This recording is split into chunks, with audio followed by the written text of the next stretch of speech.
This happened about 5 years ago when I was 16, during my last summer at a sleepaway camp in West Virginia. I was only there for a month, but it felt like the longest month of my life. My cabin was filled with girls I knew from previous summers, plus one girl nobody knew, Mary. She was kind of the odd one out, and it was clear after a few days that she kept to herself and struggled to fit in. I did my best to include her in our usual activities, while the rest of my friends didn't pay her much attention. After about a week, Mary started clinging to me. I figured it was because she saw me as a friend, since I was the only one who showed her any kindness. Wherever I went, she was right there, always a step behind me, hovering in my peripheral vision. We had to take buddies to the bathroom, and whenever I casually mentioned I was going, she'd jump up and volunteer to go with me. I started noticing weird habits of hers. When we walked to activities, she'd stay right beside me, and if she noticed our steps were out of sync, like my right leg moving forward when her left did, she'd skip to adjust so we were walking in perfect step. It sounds a bit questionable, but I thought maybe I was overthinking it.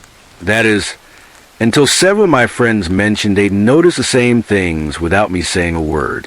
During meals, we had assigned tables, and even though Mary sat across the entire dining hall from me, she never stopped watching. I'd go up to the buffet, fill my plate, and as I sat down, she'd head up and pick the exact same foods I did, all while staring at me. This happened with every activity.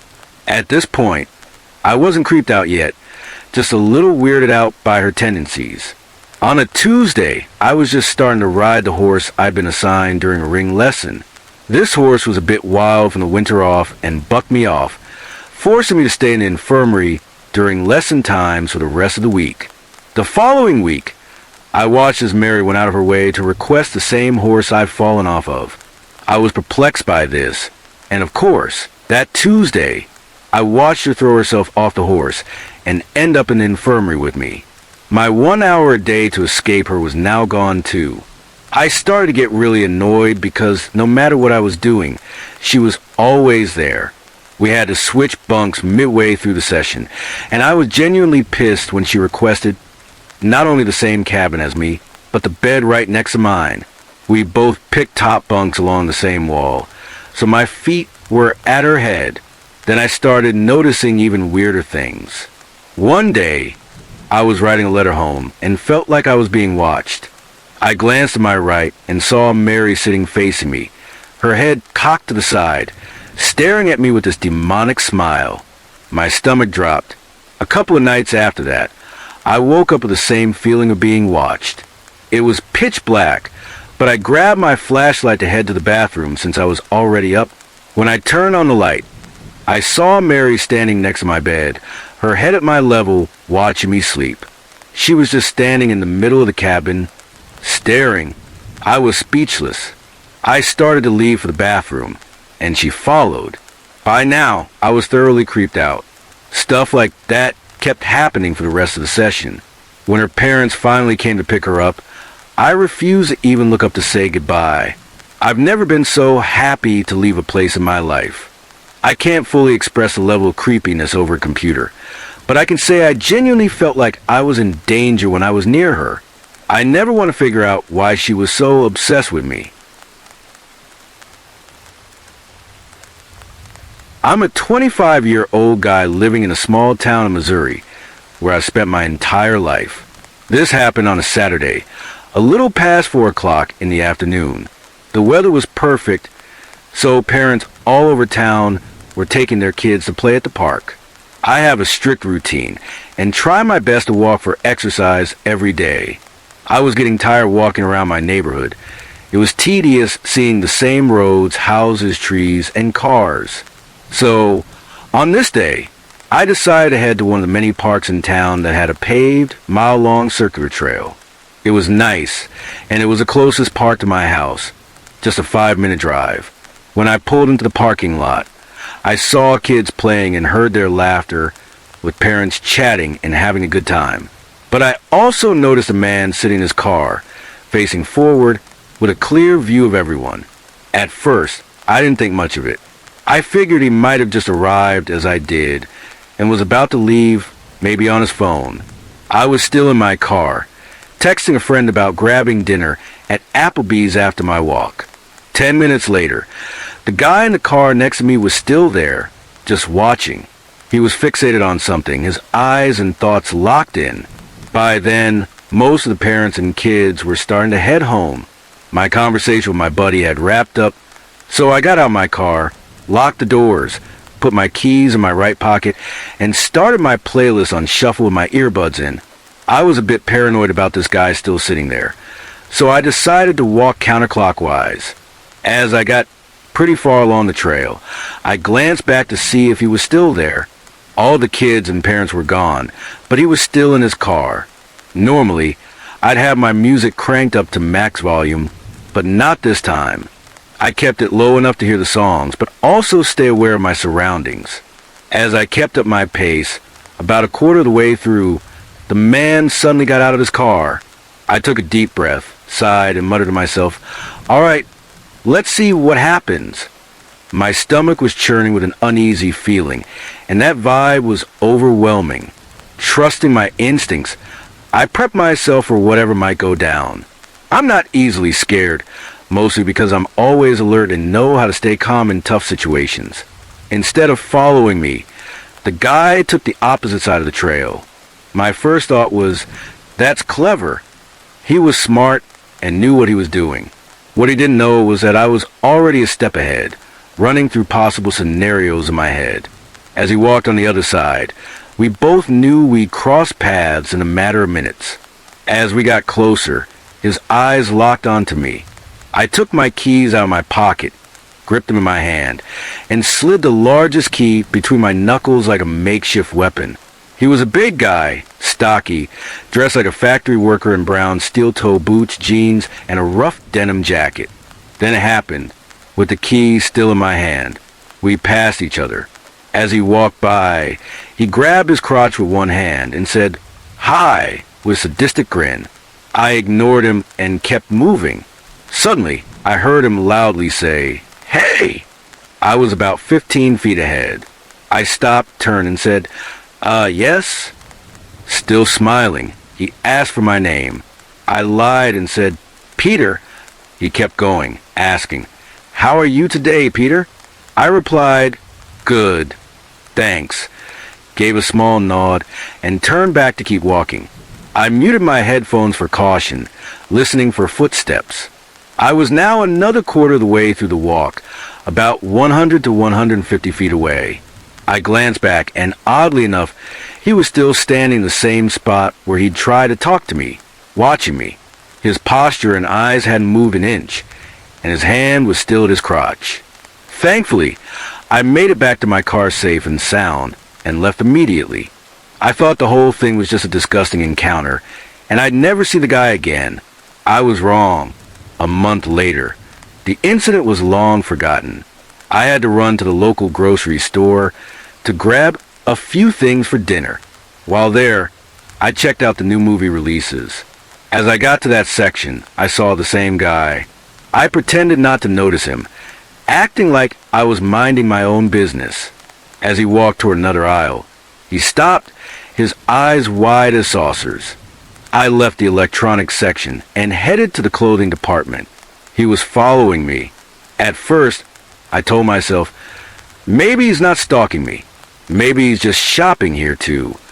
But my paranoia kicked into high gear, so I played cat and mouse. I walked through the toy aisle, the shampoo and bath accessories, the girls' clothing section, and finally the lawn and garden area. My instincts were right. He was making his way toward me. This time, I never looked back to avoid tipping him off. Instead, I opened my phone's camera app, switched it to selfie mode, and used it to watch behind me while acting oblivious. When I got out of his sight, he stopped where he was, looking disappointed and frustrated. I secretly snapped a picture of him when the chance came, paid for my stuff, and left. When I got home, I uploaded the picture to social media, explaining what the stranger was doing. By sheer luck, a few friends commented that he'd done this kind of creepy stuff before at a local church. I also learned he was a registered sex offender. The tables had turned. I had his name and details about who he was, and probably still is. Nothing major has happened since, except for a few times when we ended up at the same store by chance. Somehow, he always spotted me, like he was constantly on the lookout for me wherever he went. He never tried to follow me again, but his eyes were always there. I'm glad I'm safe, but I hope this serves as a lesson for others to stay aware of their surroundings at all times. You never know what could happen. Sometime in June or July, I was hanging out with my best friend Kate, also a girl, and our two guy friends, Alex and Aaron. We were just chilling on some benches behind a baseball field, talking and catching up. After a while, we decided to go for a hike and smoke at the top of the hill that overlooks the city.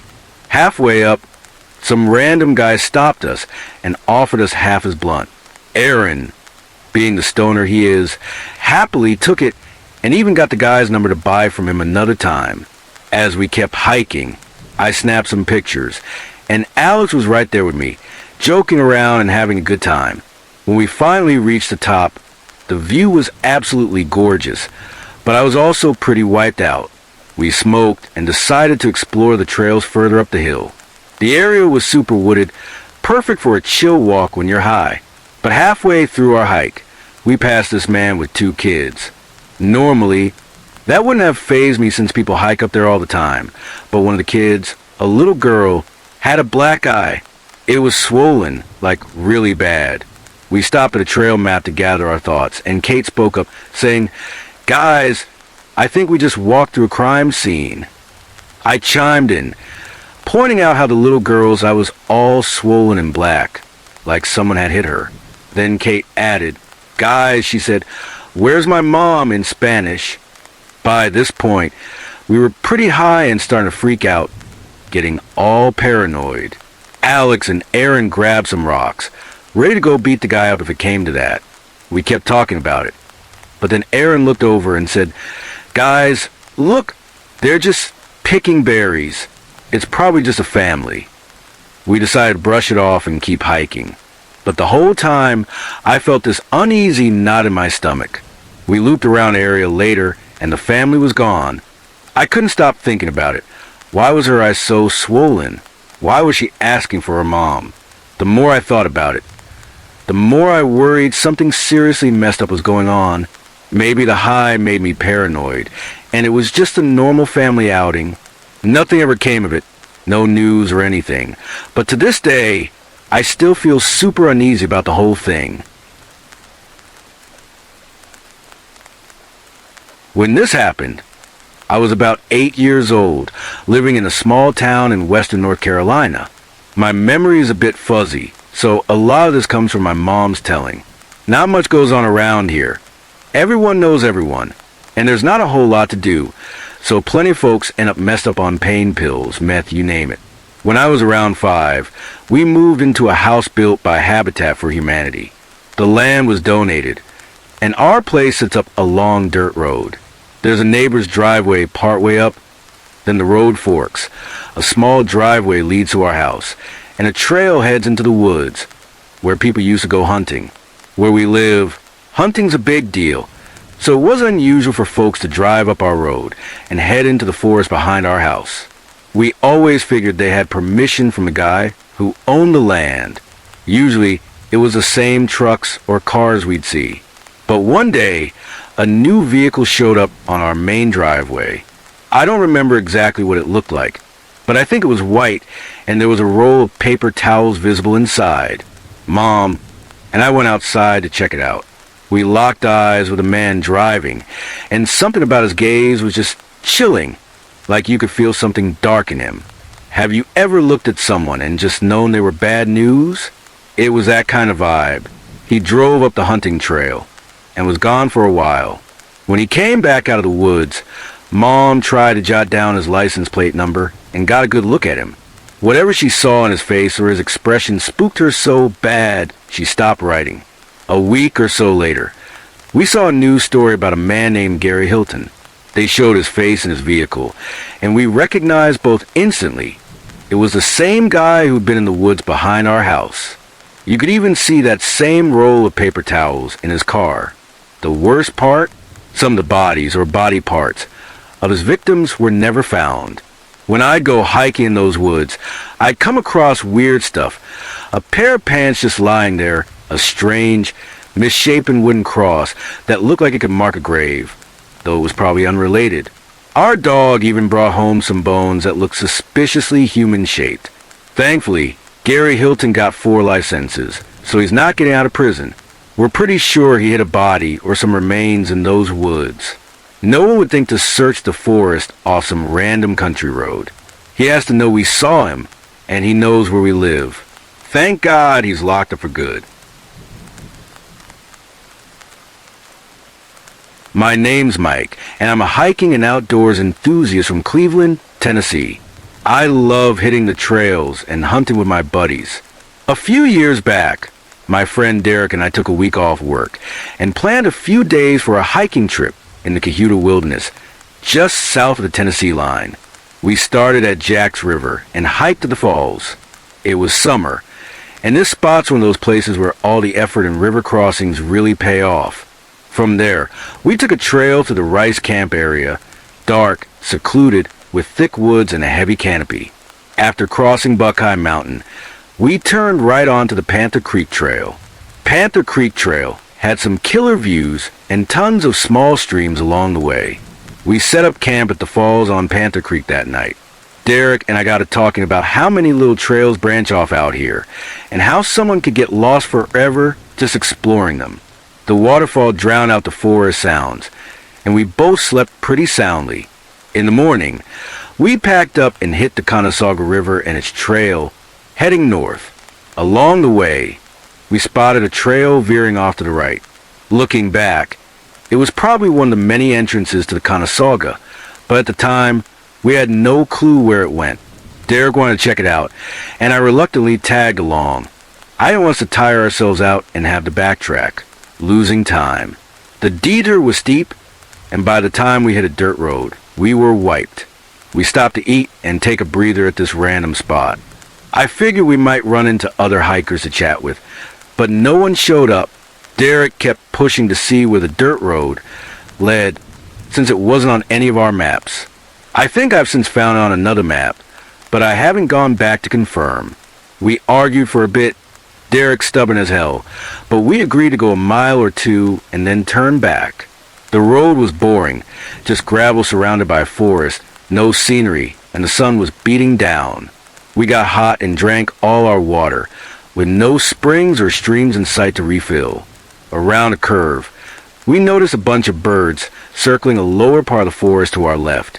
A bit further, also on the left, we saw a trail with a metal gate, like the ones forestry services use for shortcuts. Figuring the birds meant water was nearby, we decided to head down there to find a spring and then get back to our original route. Not long after starting down the trail, we came across what looked like 4 garbage bags leaning against a tree. There were signs of an old camp, a fire pit that hadn't been used in days, since it had rained recently, but not while we were there. The setup was odd, with tightly braided plastic wrap wound around a tree, like someone used it as cordage. It seemed like a weird spot for a shelter relative to the fire pit. We figured it was a poacher's camp, since the bags were full of rags soaked with blood, all left in a sloppy, abandoned mess. Typical for poachers. We decided to burn the garbage to keep bears or other animals from eating the plastic and rags. Oddly, there were no beer cans or bottles, which is unusual for these parts, where little like that's common at poacher camps. Instead, it was just bloody rags, tape cords, zip ties, and a ton of McDonald's cups and wrappers. Derek and I even joked about how many McDonald's runs it'd take to fill a bag like that. As we headed back to the dirt road, I picked up a couple of things. There was a small fire striker tool near the camp, and a bit up the hill, I almost missed it, but I found a tiny black square on the ground. Hey, Derek, look, it's one of those micro SD cards people use in cameras, I said. He didn't care much, and honestly, we were both just focused on getting back to the river for water. Exhausted, hot, and thirsty, I tossed the card in my pack and forgot about it. The rest of our trip was uneventful. We hit a connector trail and took our time getting back to Jack's River on the third day. Over a year later, I found the SD card tucked in the seam at the bottom of my old pack. That trip had mostly faded from memory by then. I gave the card to my wife, not thinking much of it. A few days later, she called me at work, freaking out, saying she had to show me something when I got home. When I saw what was on the card, I was horrified. The pictures were awful, mostly taken in the dark, showing people tied to a tree, blood on their faces, blood everywhere. Different people, their faces twisted in fear, pain, or despair. Some were struggling, others looked unconscious, or worse. Most were men, but at least 2 were women. Maybe more of some looked similar. The photos felt too real, too raw. Motion blur, imperfect angles, nothing staged. Some were close-ups of tears streaming down faces. Others were such a bloody mess it was hard to make out details. The blood and wounds seemed mostly on faces, but for the women, their chests too. One had faint scratch marks carved in patterns.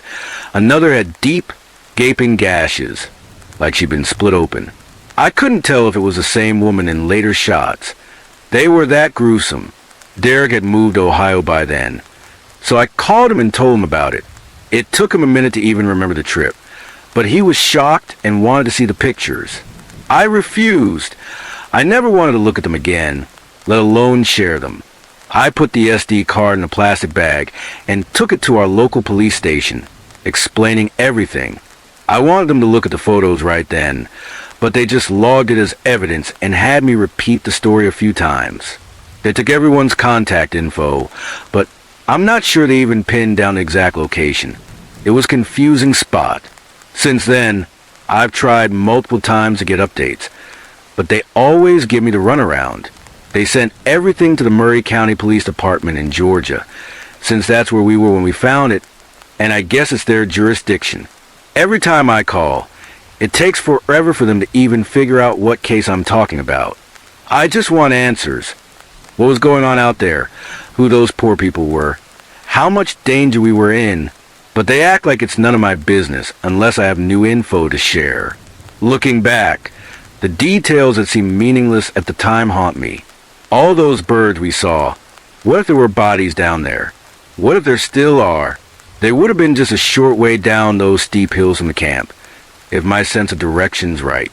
That braided plastic I thought was for a shelter. What if it was used to tie people to that tree? What if we had a close call and didn't even realize it? These thoughts keep me up at night. If anyone has any leads, info, or even theories, please reach out to me at the email buster we'll leave in the description below. I've been a volunteer firefighter for a couple of years now. When you first start out, they usually stick you on engine duty, where you focus on putting out fires. The ladder work, running into buildings to save people, that's typically reserved for those with more experience. New guys don't usually get to do that right away. But I got lucky. They let me move over to ladder 29 early on, where I started doing rescue work. Most of our calls are medical, so when we get a fire, it's a big deal. One night, we got a call about a structure fire in an older part of town, where the buildings were packed tightly, wall to wall. The fire had started in one house, but had already spread to 2 others by the time it was reported to us.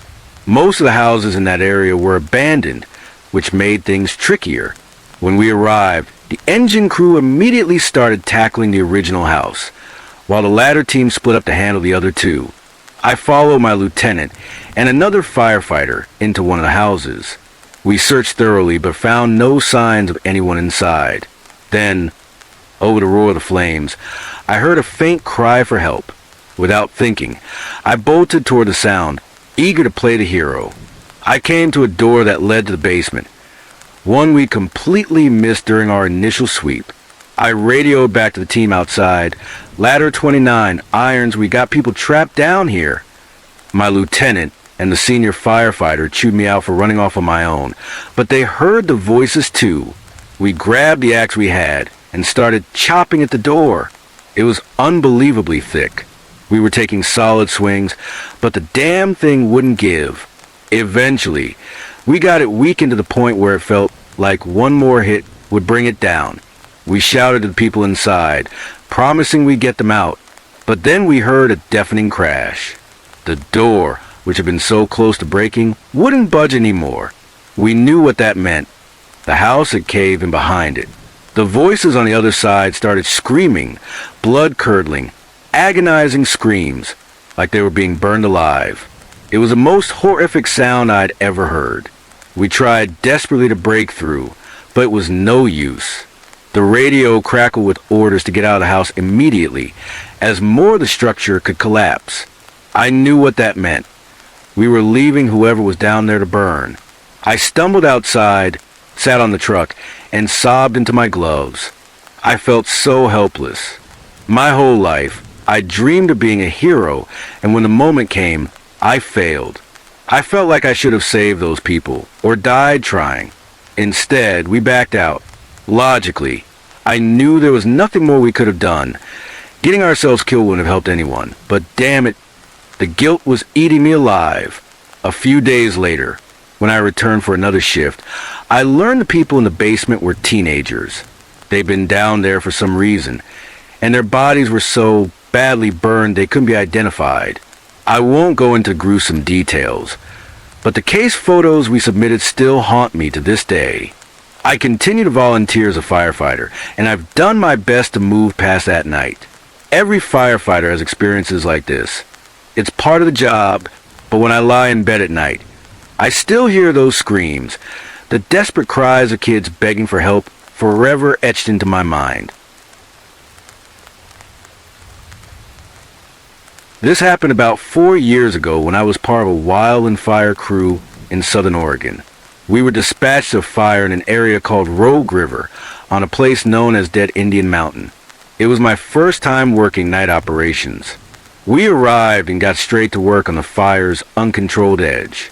The wilderness was an old-growth forest with massive trees spaced far apart.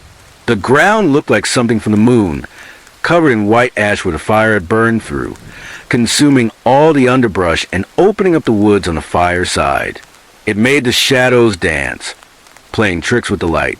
Our crew spent the rest of that week controlling a mile-long stretch of the fire's edge, a hand-dug trail that wound down into a holler and up to a cliff. Once the fire was under control, our job shifted to mop-up, where we dig around and extinguish any remaining flames and embers within about 100 feet of the line. It's tedious work, and we're trained not to get complacent and to stay alert. A standard fire crew has 20 people, and ours was split into 2 groups of 10. The other crew stayed at the top, prepping that end of the line. By the third night, some guys started joking about hearing thumps and seeing rocks thrown at them from the darkness. The next night, I got a taste of what they were talking about. While I was working alone on the fire side of the trail, a rock, pretty big, landed right next to me with a silent thud in the ash. I'd been milling around in the dark, digging out embers, and the closest headlamp was about 50 feet away. I thought, real funny, guys. So I ditched my pack and helmet, their reflectors would have given me away, and grabbed my tool, sneaking off into the shadows. I used a faint light from the flames to guide me down the hill, determined to catch whoever was messing with me. I wasn't a rookie. I'd spent my entire adult life in the woods by then. I was 26, headstrong, in great shape, and damn good at my job. I loved it. Most of the guys in my half of the crew were young rookies, except for the squad boss and one other guy named Jason. Jason was new to firefighting, but had been a logger before.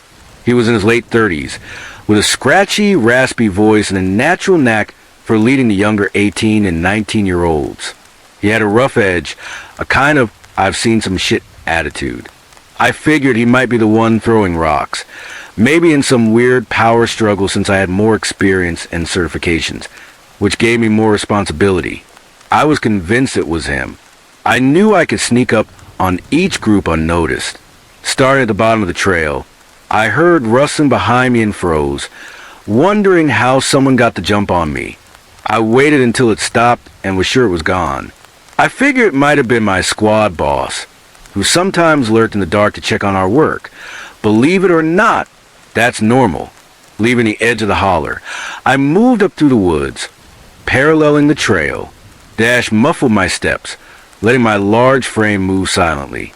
It was incredible watching the tree's shadows dance around me, an ever-changing play of light and darkness, like nothing stood still. I caught sight of the first group near the bottom, just feet away from where they worked. I enjoyed being so sneaky as I listened to them talk about hearing knocks and rocks being thrown. They sounded nervous. Jason was there, badgering the two young guys in his raspy voice. I wondered if that was his way of staying calm. Then I heard him say, "It does kind of feel like we're being watched, though." I couldn't tell if he was trying to spook the rookies, or if he meant it, but instead of looking my way, he nodded toward the other side of the trail. I moved on before anyone spotted me. The next group was hard at work, not talking much, just doing their job. I left them and headed back to my group at the top. On the way, I noticed a lone headlamp moving down the line. My squad boss checking on the groups. I caught up to him and explained what I was doing, so he wouldn't worry when he didn't see me with my crew. I startled him, which was odd. He was a small but tough ex-Marine, not easily shaken. I mentioned hearing someone in the holler, and asked if he'd been down there earlier, knowing he couldn't have been. He brushed it off and went on his way. I snuck up on my squad, scaring the hell out of them. They were rattled, saying they'd heard noises above and all around in the shadows. I reassured them it was normal, even though I was starting to feel spooked myself. Dead Indian Mountain, indeed. The next night, the joking about the noises ramped up, mostly targeting the guys who admitted they'd heard things. We arrived with orders to patrol the line. At the bottom, near the holler, we sent our youngest rookie, a kid, about a football field down to collect some hose and a fittings bag. We all posted up and waited. After 20 minutes, we were like, "What the hell's taking so long?" Then he let out a scream, like a woman's, about 50 feet above us on the green side of the hill. We heard him crashing through the brush as he burst out, explaining he was being followed. He was sure something was down there with him. Thumping, growling noises. You could see the fear in his face, and he was hyperventilating. He dropped the fittings bag and hose, but clung to his shovel. His panic was unsettling. The night went on, and we patrolled the line, doing our jobs. The kid calmed down, and instead of ribbing him, everyone was supportive. The rest of the night was uneventful. Looking back, I realized our squad boss kept us in two 10-man groups instead of smaller ones, with him moving between them. I think he sensed something was off about that place, even if it slowed us down. He made that call for the rest of the operation. The next couple of nights were quiet. We did shoulder grids up the hill from the holler and back down, and people seemed to forget about the noises and eerie feelings. On what we thought was our last night, the line was mostly inactive. We hiked down to take a break near where the kid had heard noises. About 3/4 of our 10-man group were in a line, moving at a good pace with Jason leading. Suddenly, he stopped without calling, "Hold the line." We piled up in confusion as his raspy voice shouted, "What the hell is that? Don't move, guys. Hold up. There's an animal ahead." Animals act strange during fires, so we're cautious with wildlife, even elk or deer, which can mess you up.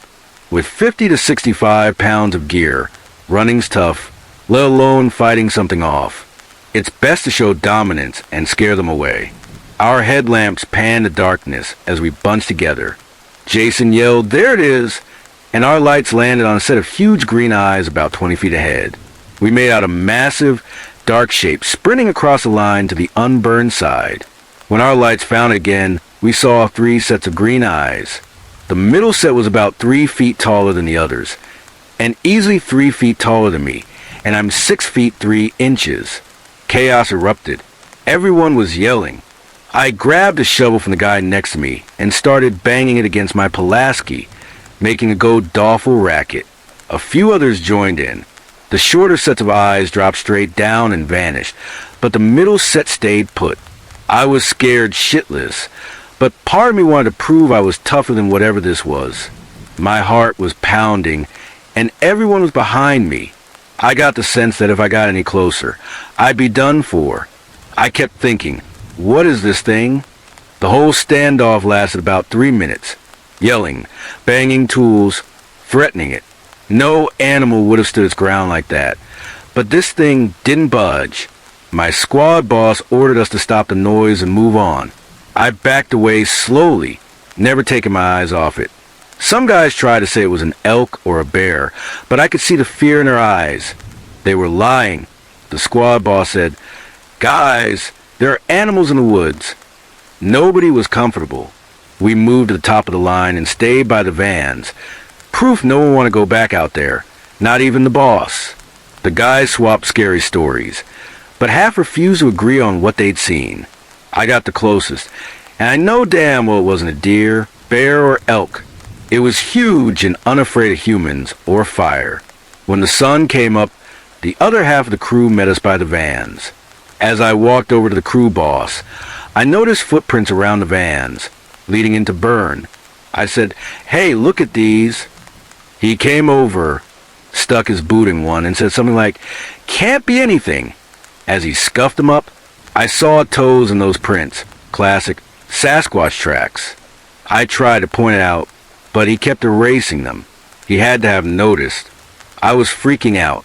Walking away, I felt strange, knowing I couldn't talk about it without sounding crazy. I've told a few friends this story, but I'm never sure if they believe me. I know what I saw. It was unlike anything before or since. In my 11 years in the woods, I've seen weird stuff, but nothing like this.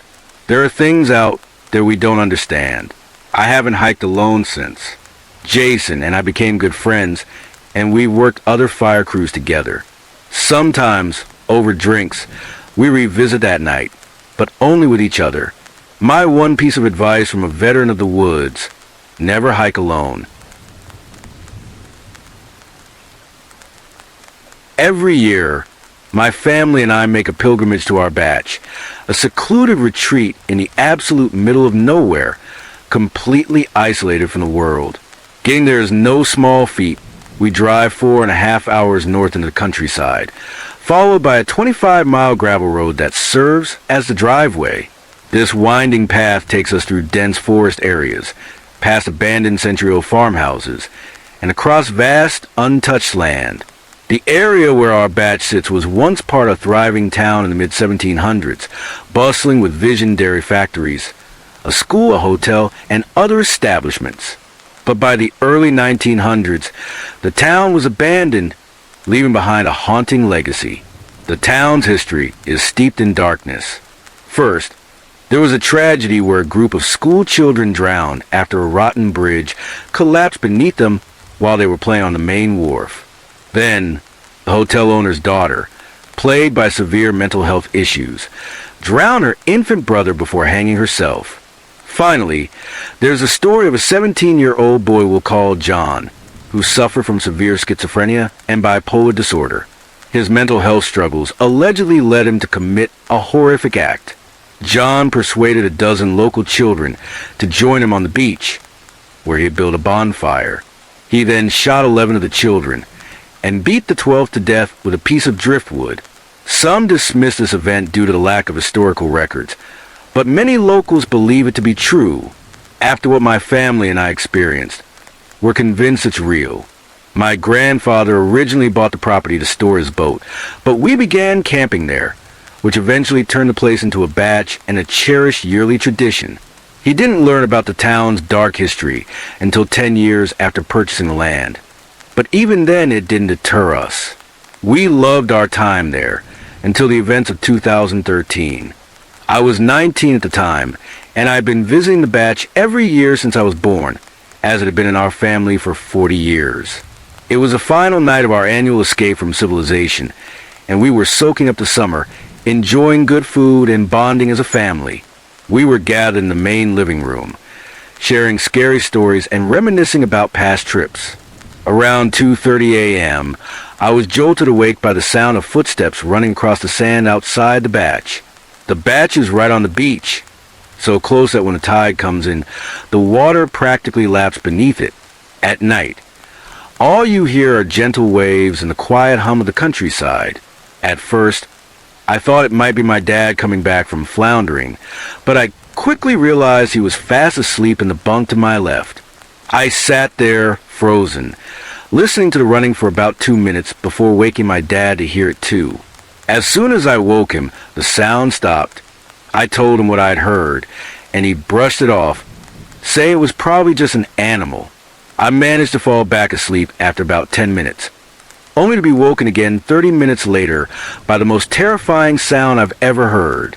It was a series of deep, guttural growls, inhuman and bone-chilling, coming from beneath the batch. The growls were so loud, they woke my entire family. We sat up, listening in silence until they finally stopped. I'll never forget the look on my dad's face. He's usually the tough, macho type, but he looked utterly terrified. Normally, we'd ask him to go check on something like this, but none of us wanted anyone to leave the batch. Several minutes passed before the growling ceased entirely. We sat there in shock, trying to make sense of what we'd heard. Though I knew it wasn't anything human, we convinced ourselves it must have been some kind of animal and eventually drifted back to sleep. But an hour later, I was woken again, this time by an overwhelming sensation that someone or something was staring at me. It's hard to describe, but it felt like a thick, oppressive energy surrounding me. I was sweating profusely, my head buried in my sleeping bag, despite the 80-degree heat, too terrified to look around. This feeling persisted for about 10 minutes, until curiosity got the better of me, and I had to peek. Slowly, I lifted my head and looked around the room. What I saw will haunt me forever. It still makes me sick to think about. Near the back door of the batch, there's a large window overlooking a small deck. Standing there, perfectly still, was a tall, hooded figure draped in black. It was at least 6 feet 7 inches, or 7 feet tall, to be visible at the height of the window. I couldn't see a face, just a dark outline of something, or someone cloaked in black. I was paralyzed, staring at it for what felt like an eternity, probably 2 minutes, before the loudest, deepest growl I'd ever heard came from its direction. The sound woke my family, and in my panic, I jumped out of my sleeping bag. When I looked back, the figure was gone. Trembling and nearly in tears from fear, I told my family what I'd seen. We were too shaken to go back to sleep, and I was a wreck from anxiety. The next day, my uncle came to visit, and I recounted the terrifying events of the night before. What he told me sent chills down my spine. He revealed that the land our batch is built on once belonged to John's mother. She had reportedly conducted numerous satanic rituals in her home and severely abused John, which likely contributed to his mental health issues. My uncle had learned this from a friend, a priest near the old town, whose relatives had passed down the story. He admitted he hadn't believed it himself and hadn't mentioned it to us because he didn't want to scare us away from visiting. I don't know why this paranormal activity happened only that one time, when nothing similar had occurred in the 40 years my family had been going to the batch. Despite the emotionally scarring experience, we still visit every year. The days are beautiful in the summer, filled with warmth and memories. But at night, I'm always on edge, praying that my family and I never encounter anything like that again. In my office, it's a running joke that I always get the weirdest calls, and honestly, it's true. One of the more memorable ones was from a drunk guy who meant to call the police to file a noise complaint about his own party. While some of my calls are pretty strange, they're usually fairly tame. I've been lucky, as I haven't had too many disturbing or heartbreaking stories to share from my years as a 911 operator. But if you're looking for those kind of stories, I could point you to several of my colleagues, because sadly there's no shortage of them in this line of work. Still, there's one call that stands out, one that I had about a year or two ago. It was without a doubt one of the most terrifying experiences of my life, and I think it'll stay with me forever. It had been a slow afternoon that day. I know it sounds a bit callous, but when you're not taking calls, This job can get pretty boring. I was covering a friend's evening shift, not expecting much to happen, just counting down the minutes until I could clock out. Then a call came through my line. I slipped on my headset and went through the usual script. 911, what is your emergency? I asked, I think there's someone in my house, came the reply. The voice sounded like it belonged to a young child. My heart sank. Calls from kids are always the hardest. We're trained to gather as much information as possible to understand the situation and determine which emergency services to dispatch. What's your name, sweetie? I asked, keeping my tone calm and upbeat to avoid scaring her more than she already was. Elizabeth, she said softly. I thought I could hear her crying. That's a beautiful name. Mine's Amelia. Though I didn't let it show, I was starting to feel nervous. This is very important. Can you tell me what's happening right now? The line went quiet for a moment, but then Elizabeth spoke again. I think someone's in my house. Where are your parents? I asked. They're not home. I'm not sure where they are. I felt a surge of anger. What kind of parents leave a little girl home alone this late at night? Is there anyone else there with you? Yeah, I think they're looking for... Elizabeth started, but her voice cut off abruptly. If it weren't for her soft, frightened breathing, I would have thought the call had dropped. They said my name, she whispered, definitely crying now. Where are you right now? I asked. I heard a door close. I'm in my parents' closet, she said, her voice a bit louder, probably thinking the intruder wouldn't hear her from there. I hoped she was right. I was relieved she had the instinct to hide. Many kids freeze in dangerous situations, especially without parents or older siblings around. I asked for her address, which she gave me. For privacy, I'll just say Elizabeth's house was in a nice neighborhood in my area, not far from the police station, which was a relief. Elizabeth, just focus on my voice. I need you to try to relax. I'm sending the police to your house right now, and they should be there in about 5 minutes. Can you hold on until then? Normally, I'd try to get more details about the intruder, but with kids, I always err on the side of caution. I'd rather send help, and it'd be a false alarm than risk their safety. Elizabeth didn't answer my question, and it took her longer to respond than I was comfortable with. When she did, it was just one word. Listen. I heard the phone crackle as she held it away from her ear. At first, I didn't hear anything, but as I focused on the background noise, I picked up a lot of whispering. I couldn't make out what was being said, but it definitely sounded like more than one person. I prayed the police would get there soon. As much as I help people in this job, and as many lives as I've helped save, it's frustrating that I can't do more than talk and wait. Elizabeth's voice came back, hushed and sobbing. He's coming up here. Please help. The police are almost there. I need you to be quiet. So he doesn't hear you. You're going to be okay. Sweetie, I promise. She seemed to calm down a bit, and everything went quiet for a moment, except for the whispering, which was much louder now. I still couldn't make out the words, but I was certain it was coming from multiple people, at least 3 distinct voices. Then I heard a loud creak, like a door opening, through the phone. Elizabeth screamed, and I knew the intruder had found her. I was terrified for her, desperately hoping help would arrive in time. Are you okay? I need you to tell me what's going on, I said, struggling to keep my voice steady. I couldn't let her know how scared I was. There's a bad man, Elizabeth whispered. He has really long legs and a really big smile. My imagination ran wild, picturing this poor girl cowering in the closet as a towering figure loomed over her. I heard another loud bang from somewhere in the house, followed by someone shouting, "Police!" Thank God. I could still hear Elizabeth crying as the whispering grew even more intense. I couldn't understand why she only mentioned one person when there had to be at least 4 voices. "He isn't touching the floor," she whispered. Then the line went dead. I frantically tried to reconnect, but no matter how many times I called back, there was only silence on the other end. I sat there, shaken, hoping the police had gotten to her in time. I want to end with a plea to any parents out there. Please, please don't leave your young children home alone. I haven't heard anything about Elizabeth or her family since that night. The police found only the phone. To fully understand what happened to me, you need some context about the setting and the circumstances.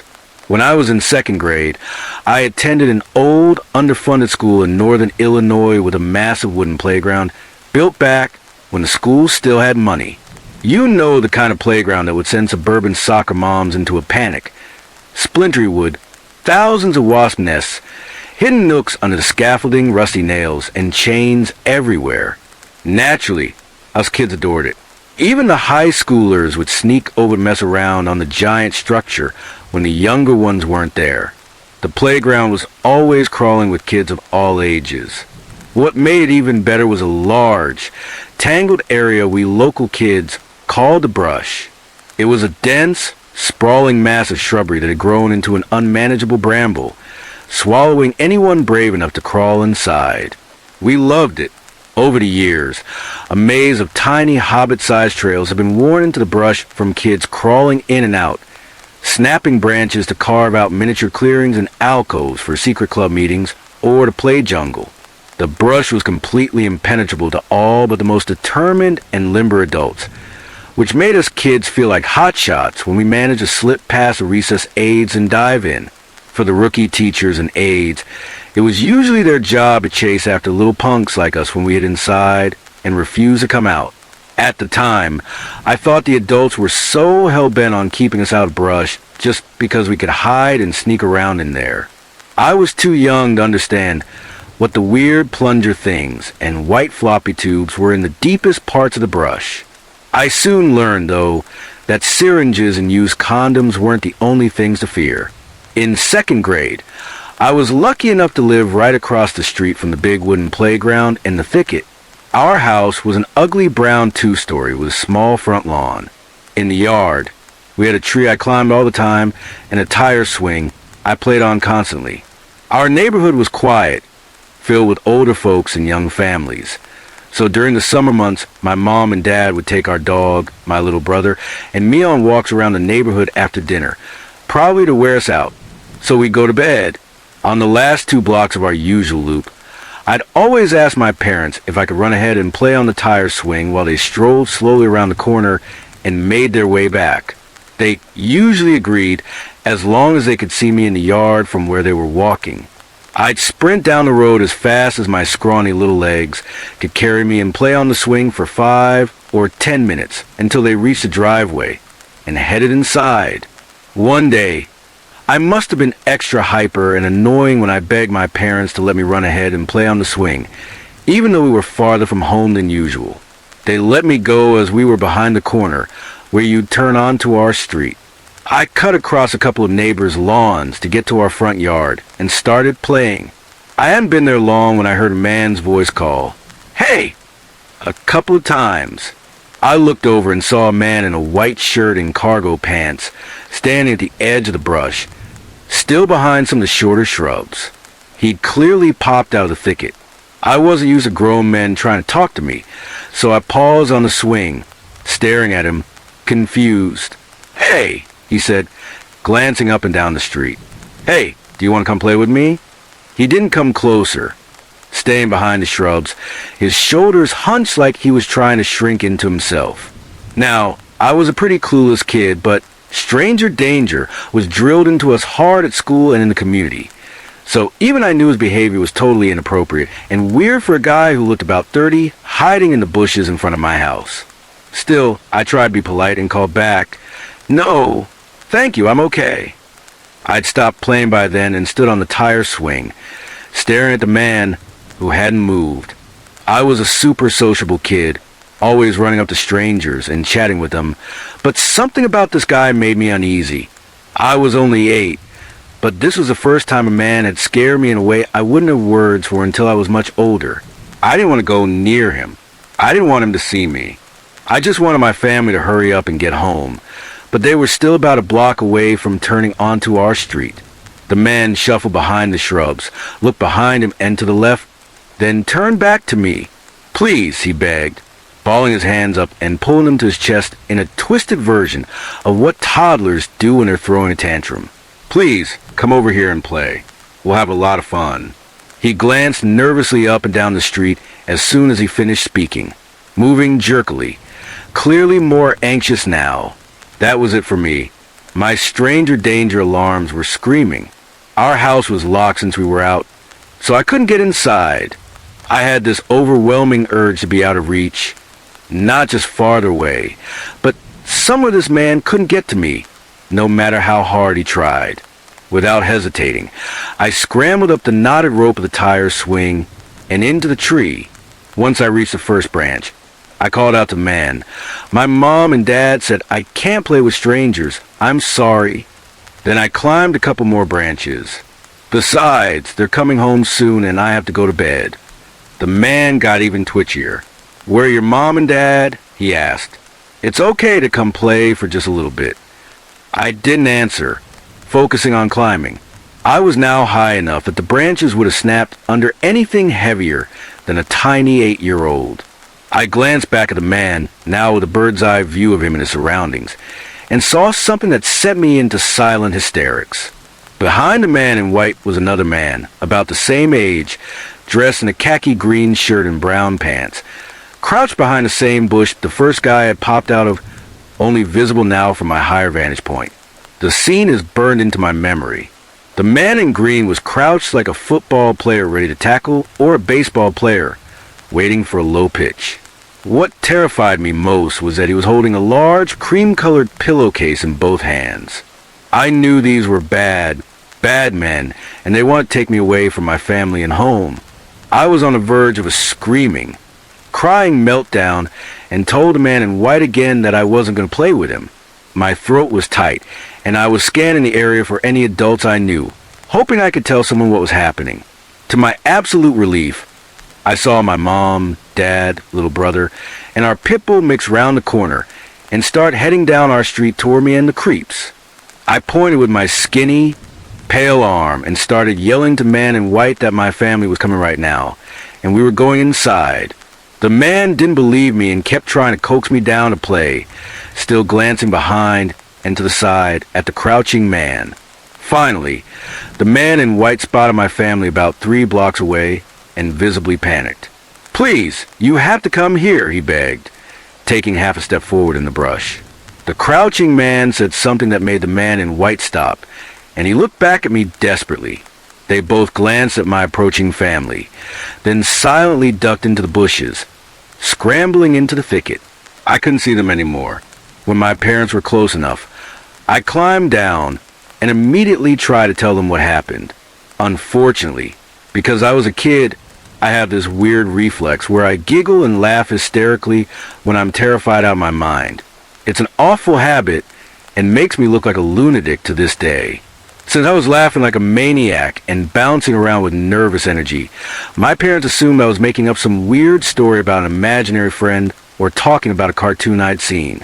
I kept insisting it was real that night and the next day, but my parents refused to believe me and told me to stop or I'd get in trouble. I buried the incident in my mind after that. I never saw the 2 men again, nor heard anything about them. But about 2 years later, the brush was torn up and the remnants were burned to the ground by the school, with no explanation given to us kids. My family moved away from that house when I was in 5th grade, then out of state when I was in 7th. When I was 16, during a family dinner, something prompted me to tell the story again. My parents stopped eating, looked at each other in horror, and my mom quietly asked if I was seriously telling the truth. I exasperatedly assured them I was, jokingly adding that I was pretty damn close to ending up on a milk carton. I regretted saying that because I could see both my parents' faces turn pale as they realized just how close they had come to losing me all those years ago. Hello. The story I'm about to share is one that began at my father's house after he decided to rent it out to strangers, which led to a series of events so horrifying and tragic that I could never have anticipated them. It's a chilling tale, one that has left me deeply scarred, but but I feel compelled to recount it as a cautionary story, a lesson for others not to make the same mistakes. Let me take you back to where it all began. The story I'm about to tell happened many years ago, starting from when I was just a child. I grew up in a middle-class family. My parents were neither rich nor poor, so I never had a struggle like some of my peers. At the time, we lived in my grandmother's two-story house, which she and my late grandfather had purchased before his passing. After he died, my grandmother fell into deep despair, living alone and heartbroken. To help her cope, my parents moved us into her home. Eventually, with the encouragement of her children and grandchildren, she found strength and threw herself into work. Over time, she became financially successful, earning millions of dollars through her business. With this newfound wealth, she bought the adjacent plot of land and built another two-story house for my family to live in alongside hers. "Oh, come on now," my mother would joke sometimes. "You act like you're trying to kick us out." She'd tease my grandmother playfully. I spent a fortune building that house so we could all stay together as a family. And here you are accusing me of chasing you away. My grandmother, quick-witted as ever, would fire back. "If you don't want to live there, go ahead and demolish it." Of course, no one actually meant those words. It was all friendly banter between them. Life during that period was peaceful and happy. My father loved to joke around with my grandmother, often teasing her until she feigned anger, though deep down, she always enjoyed their playful exchanges. Time passed, and the new house was finally completed. But because we were so used to living with my grandmother, my parents only occasionally stayed in the new house. Most of the time, we remained in the original home, living together as an extended family. That is, until one day, everything changed. My grandmother suddenly fell ill with acute kidney failure and passed away less than 24 hours after being rushed to hospital. Her death hit us hard. Though she had been elderly, losing her felt sudden and devastating. As her only child, my father inherited everything, the two houses and all her belongings. From that point on, it was just the three of us, my father, my mother, and me. Out of habit, we continued to live in a larger house where my grandmother had resided, while the other house sat locked up, untouched except for occasional cleaning by my mother. Years went by, and I was around 14 years old when things began to shift. One afternoon, after returning home from school, I overheard my father discussing something with my mother. He mentioned wanting to rent out the unused house next door, reasoning that having tenants would ensure the property was maintained and cleaned regularly. Plus, it would bring in some extra income. My mother wasn't thrilled about the idea. "Do you really think this is wise?" she asked hesitantly. "What if they cause trouble? The houses are so close together, and we share the same fence." After some deliberation, my mother suggested putting up a divider between the two properties to create more separation. But my father dismissed the idea, citing the high cost of construction and how long it would take to recoup the investment. "Let's find trustworthy tenants instead," he said confidently. "I'll screen them carefully. If they seem reliable, we'll collect a few months' rent as a deposit. That should minimize any risks." Despite her reservations, my mother reluctantly agreed. By then, she had recently quit her job due to health issues and lacked financial independence, leaving her unable to argue against my father's decision. About a month later, my father traveled out of town for a work meeting. While he was away, he called my mother to inform her that someone interested in renting the house would be coming by to view it that afternoon. "I've already spoken to him briefly," my father assured her. "He seems trustworthy, but feel free to decide for yourself once you meet him." That afternoon, as my mother and I waited at home, we heard a taxi pull up outside. A woman stepped out, looking younger than my mother, carrying bags and boxes. After setting her belongings down near the entrance, she leaned back into the car to retrieve something else. Moments later, she emerged holding a sleeping toddler, likely around 2 or 3 years old. The sight of the frail-looking child stirred sympathy in both of us. Without hesitation, My mother went outside to help carry the woman's things and invited her inside for water and refreshments. She even showed her around the vacant house, which the woman seemed to love immediately. Moved by compassion, my mother decided these two, just a young mother and a small child, posed no threat. Convinced they would be harmless neighbors, she called my father and gave her approval to let them move in. For a while, life returned to normal. The tenant and her daughter kept to themselves, rarely causing any disturbance. Occasionally, we'd hear the child crying faintly in the distance, but otherwise, they were quiet neighbors.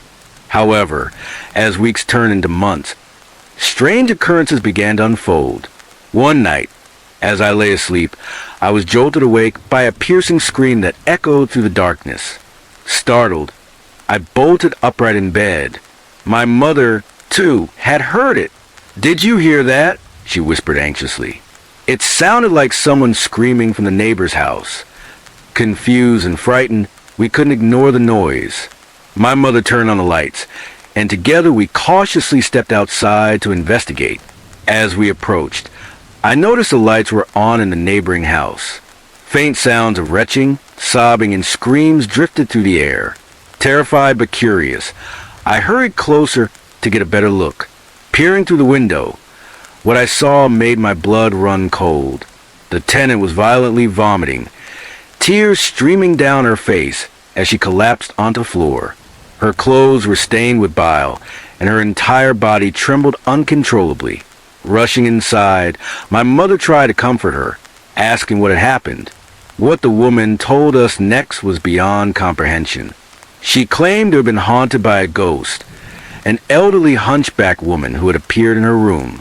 According to her account, the apparition loomed over her bed, glaring menacingly before spitting betel nut juice directly into her mouth and forcing her to swallow.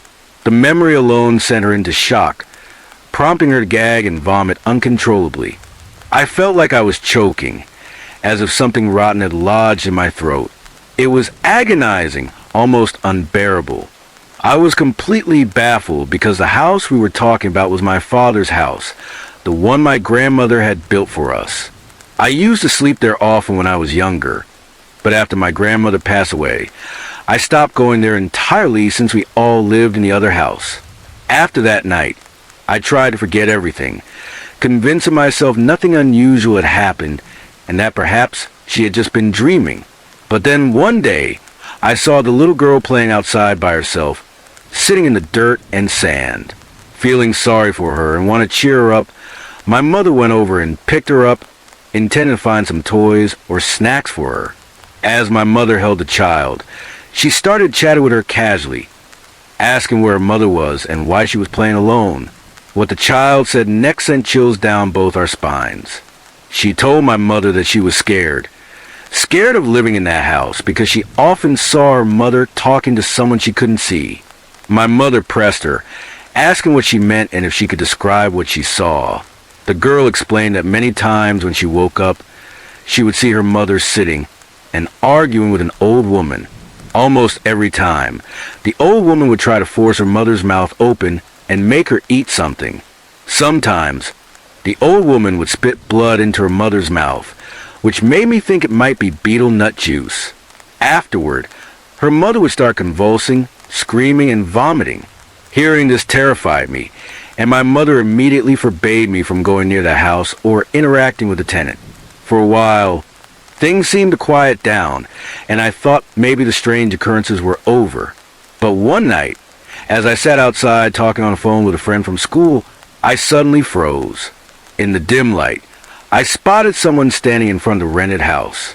They were dressed strangely, in baggy gray clothes with long, unkempt hair and a swollen belly, looking sickly.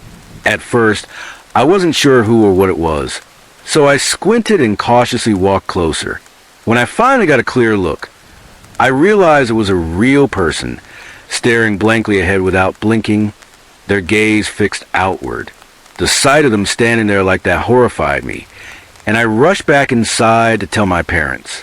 My parents were equally alarmed and quickly grabbed a flashlight before running over to investigate. When they shone the light toward the figure, we were all stunned. It wasn't a stranger. It was a tenant. But she looked completely unrecognizable. Gone was the once beautiful woman. Now, she appeared gaunt, with thinning hair, sagging skin, and an overall eerie demeanor. Despite her terrifying appearance, she was still human and could answer questions coherently. Back at home, my mother urged my father to evict her, fearing she might die in the house. But my father hesitated, unwilling to throw her out given her condition. "Where will she go?" he argued. "How can a child that young survive on her own?" My mother, usually kind-hearted and loving, became unusually insistent, revealing how deeply frightened she truly was. Eventually, my father decided against eviction and instead visited her frequently, helping arrange medical care. Over time, her condition improved slightly. Another puzzling detail was that despite not working, she continued to pay rent on time every month without fail. This reassured my mother somewhat, and for a brief period, life seemed to stabilize. However, new horrors soon emerged. One night, as I came downstairs for a glass of water, I witnessed something utterly unbelievable. My mother was standing motionless in the middle of the house, not bothering to turn on the lights. And then I noticed her face. Her mouth was gaping wide open, unnaturally so, as if it could swallow a handhold. Her eyes bulged, veins protruding across her neck, and she emitted a wheezing sound, like air being forced through a pipe. Then, she slowly walked upstairs to her room. Terrified, I trembled uncontrollably, but by morning, everything seemed normal again. My father, who had been asleep in the same room, hadn't noticed a thing. However, from that day forward, I began to feel that my mother was no longer herself. Her behavior changed drastically. Her personality, her way of speaking. It was as if she had become a different person entirely. One day, unable to ignore my growing unease, I decided to confront her. I entered her room and found her sitting at the foot of the bed with her back to me. I called out to her, and when she turned around, I nearly fainted. Her face, it wasn't hers anymore. It was pale, almost ghostly, with blackened teeth chewing on something, and her stomach was noticeably swollen. At first, she wore a faint smile, but it gradually morphed into an expression of deep sadness. In a voice that didn't sound like her own, she whispered, "Help me, I've been cursed." That moment shattered me. Given that my father was out of town, I immediately called him. He told me he would rush back as soon as possible, but instructed me to keep an eye on my mother and ensure she didn't leave her room until morning. I stayed awake all night, sitting outside her door. At one point, I stepped out of the house to clear my head and noticed something strange. There were freshly covered holes in the ground near the front yard. It baffled me. Who could have dug them? And how had these things happened without our knowledge? I couldn't shake the feeling that something sinister was at play, so I grabbed a shovel and began digging. The first hole revealed a bundle wrapped in cloth, containing my mother's comb and hair ties. My blood ran cold. In the second hole, I found her handkerchief. The third contained household items like spoons, ladles, and bowls. But it was the fourth hole that truly unnerved me. It held a plastic bag attached to an antique doll, inside of which was a photograph of my mother. Unable to stop, I kept digging and unearthed more of my mother's belongings. A pill box, her toothbrush, and even the glasses she had been looking for. Then came 3 unfamiliar objects. Instantly, I realized they must belong to the tenant woman. Overwhelmed with dread, I sat silently crying, unsure what to do next. By afternoon, my father returned home.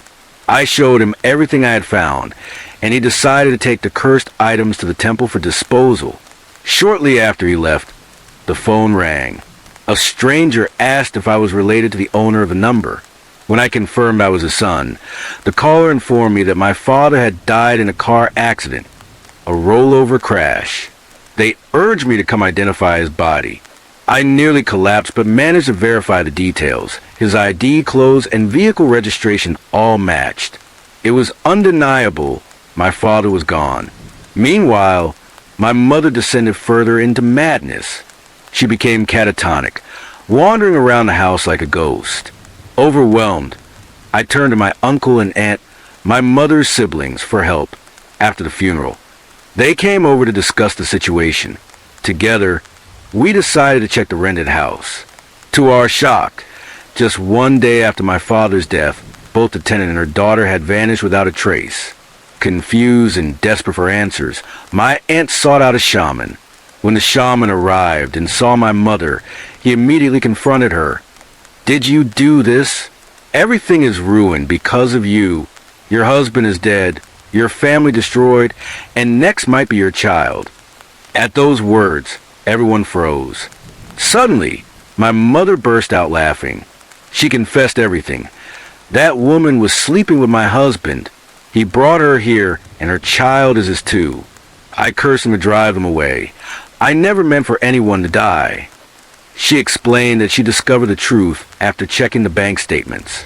The monthly rent payments were coming directly from my father's account. On several occasions when he claimed to be traveling for work, he was actually sneaking into their rented house. Consumed by rage, she cast a spell to make them leave, not intending to kill. But once they fought back with dark magic of their own, it spiraled out of control. After that confession, my mother suffered a complete breakdown. My uncle and aunt restrained her and took her away for treatment. As for my father, whether his fatal accident was truly accidental or caused by the cursed items he removed remains unclear. Either way, the weight of those cursed artifacts ultimately cost him his life. In the end, my mother didn't last long either. She passed away shortly afterward, leaving me alone to grapple with the aftermath. I never saw the tenant or her daughter again.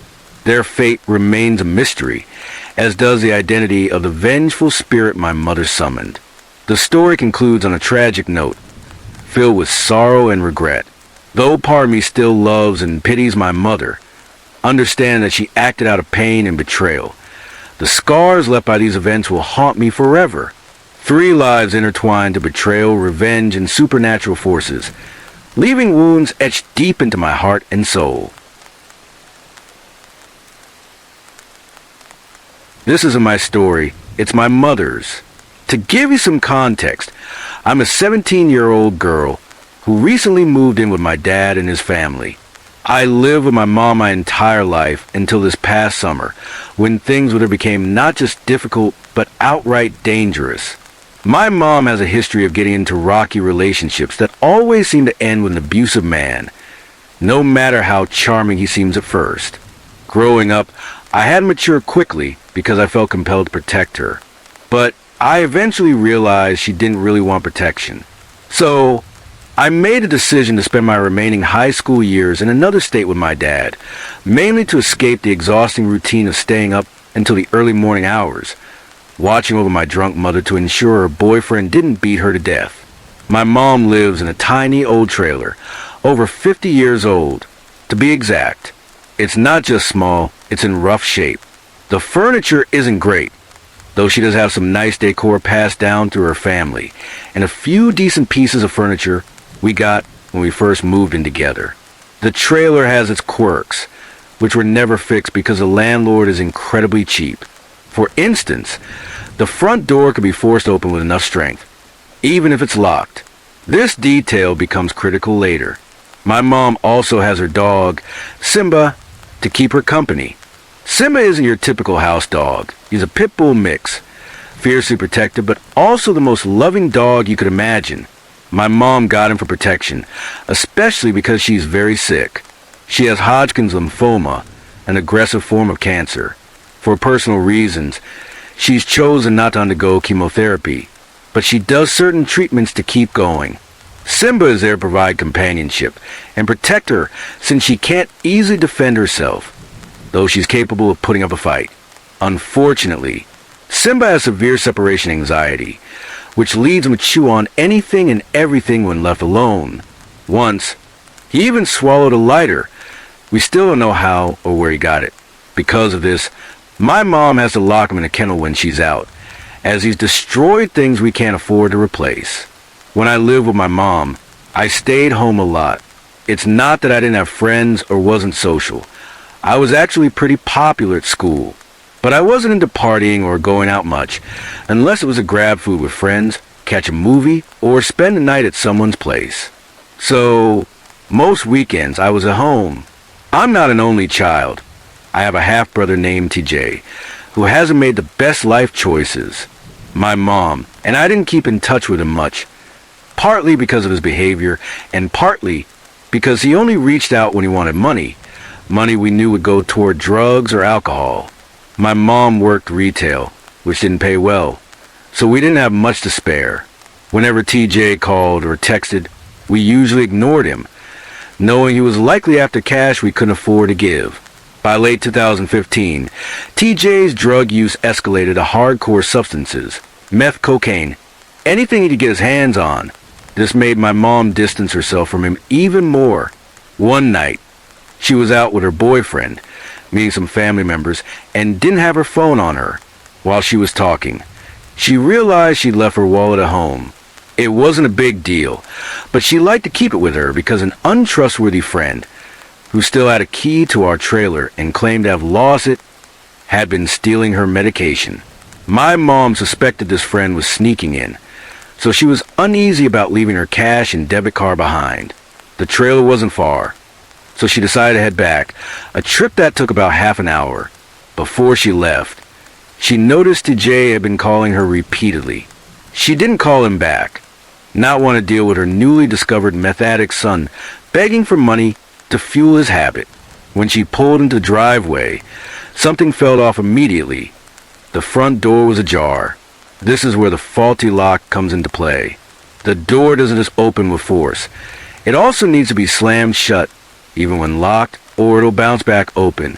My mom distinctly remembered slamming it shut when she left, and we always tugged it to double check. Seeing it open, she knew someone was inside.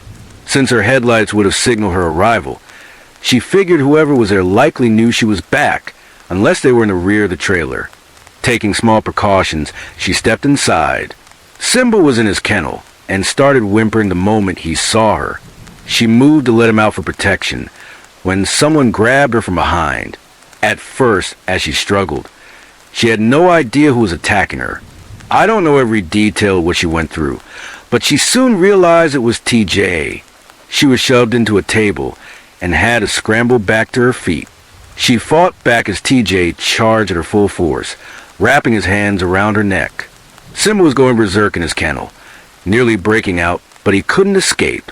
Somehow, my mom managed to pry TJ's hands off her throat and kept fighting, but she was thrown around the living room.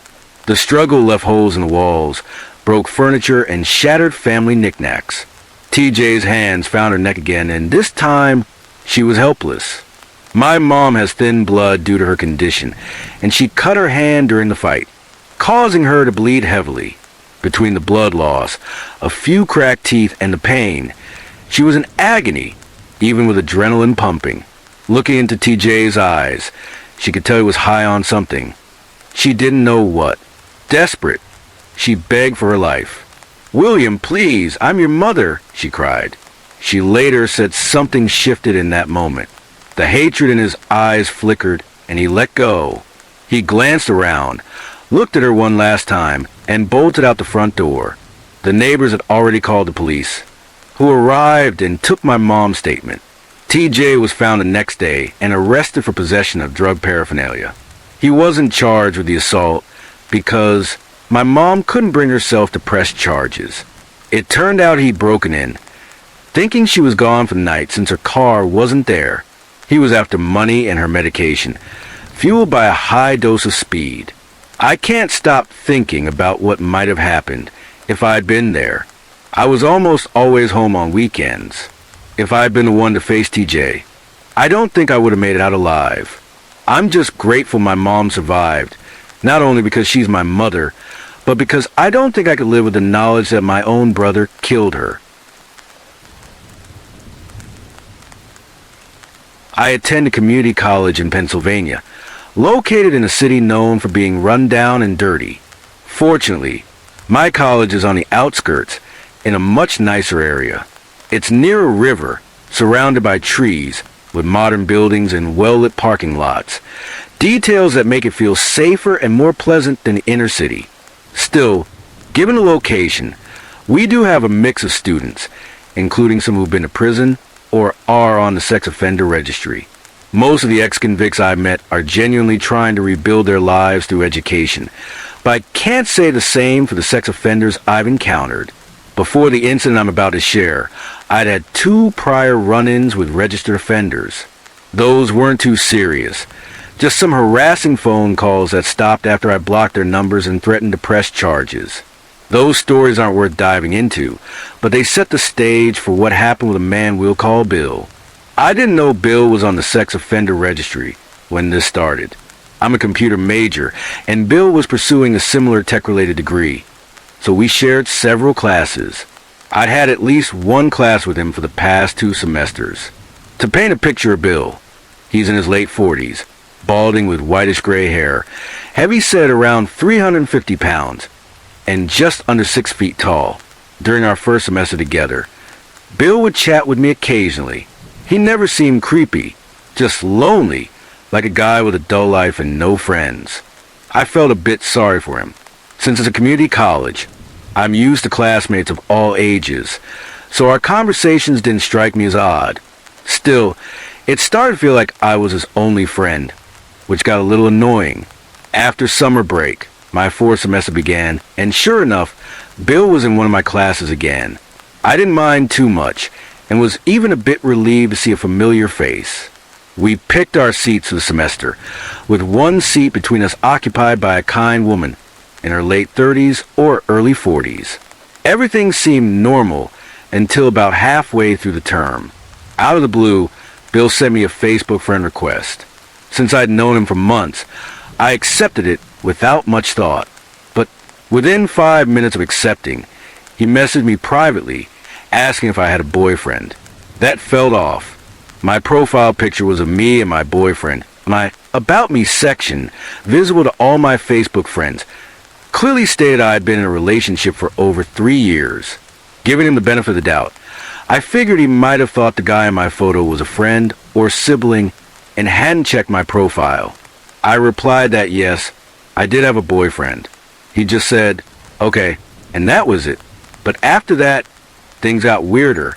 In every class, Bill started asking me questions about my boyfriend. Personal stuff I didn't want to share. I lied in my responses because my relationship was none of his business. On top of that, whenever I missed a class, he'd grill me about why I was absent. I always said I was sick, though I was only actually ill a few times. Some days, I just didn't feel like going since the professor didn't take attendance. One day, during a 15-minute break in our 3-hour class, I went to the restroom and checked Facebook on my phone while sitting on the toilet. Later, Bill said to me, "Oh, how were you active on Facebook 30 minutes ago? If we were in class, huh?" I was mortified, not wanting the professor to think I was on my phone during class instead of just checking it in the bathroom. Furious, I snapped, "Why are you so obsessed with when I'm on Facebook?" He smirked and said, "Because you're obviously the Facebook queen."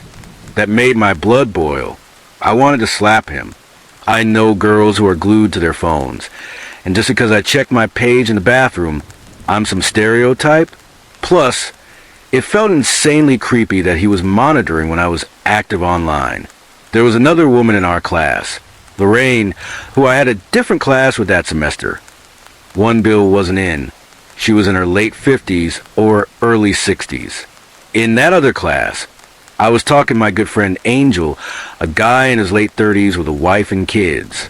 Angel's a great family man who sees me almost like a daughter. A while back, there was an incident on campus with a homeless man wandering the parking lot where I park. Since then, Angel has insisted on walking me to my car to ensure I'm safe. I always tell him I'm fine. I carry mace in my school bag and keep a pocket knife in my car, but he says he'd never forgive himself if something happened to me that he could have prevented. I get it, so I let him walk me for his peace of mind. I mentioned Bill to Angel, including the Facebook message and his constant questions about my boyfriend. Angel gave me a weird look and said it sounded strange. Lorraine overheard and chimed in, saying, "Just be careful around him." I asked why, and she said she'd tell me after class to avoid discussing it during the lesson. Lorraine had my number since we shared classes, and later she texted me, "I can't say much, but look up Bill on Megan's Law. You might want to be cautious." I appreciated her warning, even if she had to be vague due to legal restrictions. I looked up Bill and found he had a record for unlawful contact or communication with a minor, plus a charge for possessing child pornography. I'm 24, not a minor, so it wasn't directly related to me, but I found it repulsive. I couldn't stay friends with someone like that. The discovery sent a chill down my spine, and I started getting bad vibes about him. I told Angel later that day, as he could tell I was shaken. He was as disgusted as I was and said, "It makes sense why he might be into you. You got that baby face, and at 24, you still look young, no wrinkles. That probably attracts him." It made sense. My skin's not perfect, but it's wrinkle-free, and I do look younger than my age. That day, I blocked Bill on Facebook. That's when things got even stranger. In our next class, the first thing Bill said to me was, "What's wrong with you? I haven't seen you on Facebook the past couple of days." I replied, "I took myself off Facebook." His face turned beet red, and in an angry, aggravated tone, he snapped, "Why would you do that?" Trying to stay calm, I said, "I just don't want to be on it right now." He scoffed, still fuming, and muttered, "Whatever." I was livid. Why was he so mad about me leaving Facebook? Was it because he couldn't creep on my photos or stalk me anymore? I was tempted to confront him, but kept my cool. What creeped me out more was that I'd only blocked him 2 days earlier, and he'd notice that fast. If a friend blocked or deactivated their account, I probably wouldn't even notice. His obsession was alarming. I told my boyfriend everything, and he found it bizarre but wasn't too worried since he knew I could handle myself. We're in a long-distance relationship, so he's not around often. We only see each other once or twice a month for a weekend. Things stayed awkward, but nothing major happened in class until the next Saturday session. Bill was giving off a terrible vibe, but I chalked it up to my anxiety overreacting. Still, I was freaking out internally, so I texted Angel, who I message often. He lives near campus, and offered to meet me to walk me to my car. I assured him I was fine, just feeling uneasy. When class ended, I started walking to my car. As I passed under a dark bridge a few feet from the main road, I heard a voice say, "Hey!" I had earphones in, playing music, so I hadn't noticed anyone behind me. I turned around, and there was Bill, staring at me with the wildest, creepiest smile I'd ever seen. Before I could react, he threw his backpack down and grabbed me by the throat. I knew he was odd, but I never thought he'd be capable of this. For an out-of-shape guy, he was shockingly strong. I tried kicking him and digging my nails into his hands to pry them off, but my school bag, with the mason side, fell off my shoulder, out of reach. I was weakening as he wrestled me to the ground. My vision blurred, and everything started fading to black. He kept one hand on my throat, pinning me with his knees, and used his other hand to roughly rub my crotch over my leggings, saying, "Yeah, you like being rubbed, don't you, you dirty bitch?" I was sure I was losing consciousness. My vision went dark, and all I could hear was my heartbeat. Suddenly, Bill's hand was off my throat, and he was curled up on his side in pain. Angel was helping me up. Apparently, he had a bad feeling after my text and drove to campus to check on me. He clocked Bill in the head and kicked him in the stomach to get him off me. Angel said, "Come on, we should tell security and get you medical attention." I was standing, but I couldn't move, frozen, not with fear, but with pure hatred and a thirst for revenge. I walked over to Bill, rolled him over, straddled him, and said, "This is what you wanted, right?" Then I punched him in the face repeatedly until his face was bleeding. Angel, worried I'd get in trouble for assault despite Bill's attempted rape, pulled me off and told Bill to clean himself up and keep quiet, or he'd have friends take care of him. Angel walked me past my car and around the parking lot until Bill was out of sight. A smart move to ensure Bill didn't see which car was mine. My neck was badly bruised, but I covered it with a scarf. I knew I couldn't live with myself if Bill hurt another girl, so I called the school and left an anonymous tip saying I knew he was on Megan's Law and that he'd been giving me creepy vibes, like he was following me. That was my last semester, so I never had to see Bill again. Thank goodness. My tip paid off. The next semester, Bill tried the same thing with another girl on campus. Fortunately, she wasn't hurt, and Bill was arrested quickly because a campus security officer had been watching him, having noticed suspicious behavior. I know Bill went to jail, but I don't know how long he was sentenced for, or if he's still there. I haven't seen or heard from him since that day. I owe Angel my life, or at least my sanity. I'm certain Bill would have raped or violated me in some way. I don't know if he would have killed me, but I'm grateful I didn't find out. When I was a freshman in college, I took a summer off to work and make some extra money to support my family. There wasn't much in the way of decent jobs where I lived, as the local economy had sucked, but I managed to score a pretty sweet deal. I'm Native American, and the local tribe sponsors a program where people under the age of 25 can choose a local job and work in exchange for the tribe paying them instead of the business. I had a few prospects, but I settled on a custodial job at a local church. I thought it would be nice to lend a hand to them anyway, as their agent custodian didn't always have the time to get to everything between his other jobs. The job was easy, and the pay was pretty nice for what it was. The local tribe would pay well over the minimum wage, especially to college students.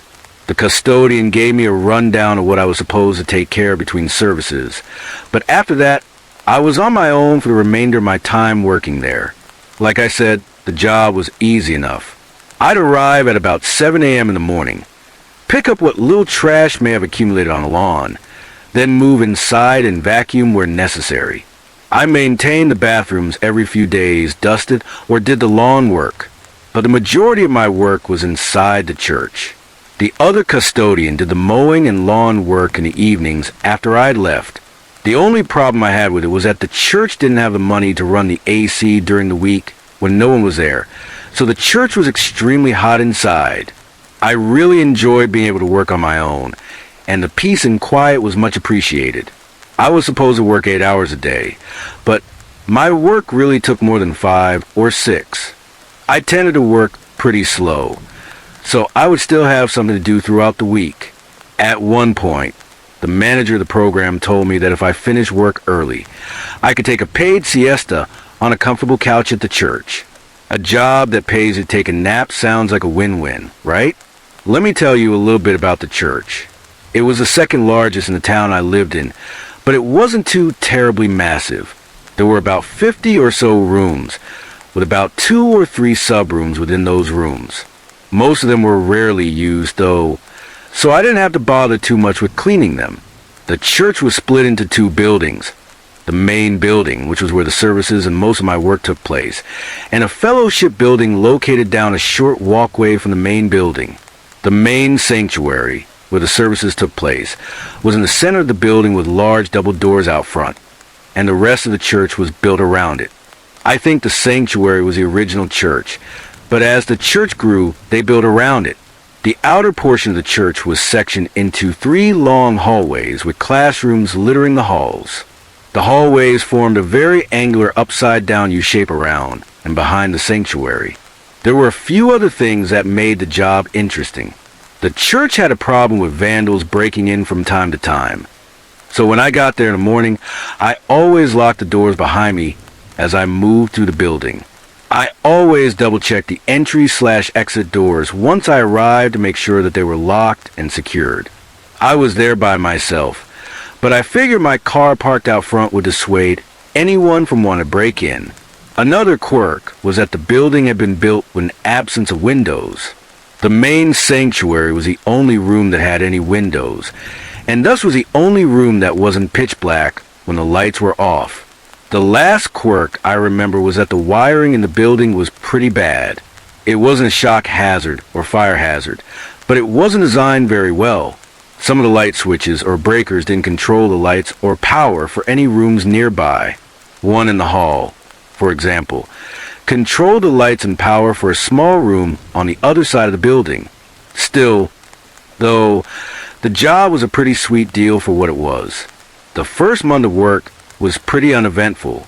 I generally showed up at 7 a.m., did my thing, and left by 4 p.m. I can't really remember anything exceptionally creepy leading up to when things got started.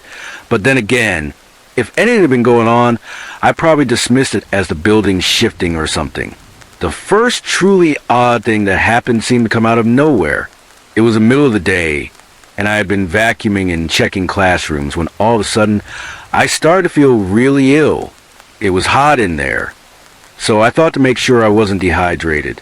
I went to the back center hall of the building where the water fountain was and made sure to drink plenty of water. I sat on the bench in the hallway.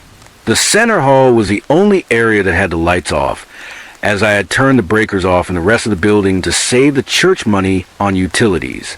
As I sat on the bench, I started to feel ill again, only it felt different this time. I got this odd feeling in front of my head. It's hard to describe, but it felt like someone had their hand in my brain and was groping around. The next thing I knew, I fell over on the bench and passed out. I was only out for a half hour or so, but while I was out, I remember having a vivid nightmare. In my nightmare, I was alone in a poorly lit dining hall. A great table was in the center, with ivory chairs surrounding it. A feast had been set at the table, but there was no one sitting at the table. The only light in the room was from the candles on the table. I started to sit down at the table to figure out what was going on, but before I could, I noticed something odd about the shadows cast by the candlelight. The lights were casting a lone shadow at the far end of the table. The shadow cast a silhouette of a large figure sitting at the end of the table in the head chair. The silhouette was massive and looked like it belonged to an 8-foot-tall man. I didn't know how much, but I knew to fear whatever was making that shadow. I got up from the table to run away, but there was no door to exit through. The last part of the dream I remembered was me cowering on the floor while the silhouette loomed over me like a cat over a doomed mouse. I woke up at that point, but when I opened my eyes, I couldn't move the rest of my body. I stared forward, and for a brief second, I could have sworn that the figure was standing over me. I fought with all of my mind to move any part of my body, but to no avail. I passed out again. I woke up shortly thereafter, frightened and sweaty all over. I felt like I'd been hit by a truck, but I dismissed it as a bad heat-induced dream. I didn't let it get to me too much and finished my day. The next day, when I walked into the church, something seemed off. I still can't put my finger on it, but the lights seemed to have a strange glow to them, and the hallways didn't feel so empty. I tried to ignore it and get my job done quickly so I could leave the main building. Over the next few days, I suffered several more instances of what I now know to be sleep paralysis. I would sit down for a break, get that strange feeling in my head, and then pass out. Each time, I had that dream with only slight variations. The only thing that ever happened differently was that I ran to a different corner of the room to get away. But to no avail, I started dreading going to work. But I really needed the money. A few weeks passed, and things seemed like they were starting to get back to normal. I'd stopped having the sleep paralysis, and I thought whatever was going on was over. I was very wrong. It was nearing the end of my day. I had just finished one wing of the building, and had moved to the center hall, where the water fountains were. I turned the lights off in the hallway I had just been working through and turned the lights on in the hallway I was now working in. In the middle of my work, I had to go to the restroom, which happened to also be in the center hall next to the water fountains. I did my business and went out into the hall again. I had started vacuuming when I noticed something odd. The lights in the hall I had previously turned off were on again. I initially dismissed it as me forgetting or misremembering and tried to work, but I kept getting this awful feeling. When I got to the far end of the center hall, I heard a large crash. I immediately rushed back to the hall, thinking that the ceiling must have collapsed or something, only to find that nothing seemed to have been disturbed. Now, totally bewildered, I decided that it would be best to forget the whole thing and get back to work. I was at the point in the hall where I had heard the first loud crash when I heard another sound. It was a door hinge creaking. I turned quickly to see one of the Sunday school classroom doors swinging slowly back and forth like it had just been opened. That door had a faulty doorknob, so it would never close if you just let it fall shut. The light in the classroom was on, but as I stared, the light turned off. At that point, all I could think was that someone must have broken in. I was scared but also angry, as I knew the subroom in that room was where the children's fundraising money was kept in a lockbox, and I wasn't about to let someone steal from the church. I then said, in the most authoritative voice I could muster, "I know you're in there. Come out now, and we can forget this thing ever happened. I'll let you walk away. And if you do what I say, I won't even call the cops." That last part was a lie. I had every intention of calling the police.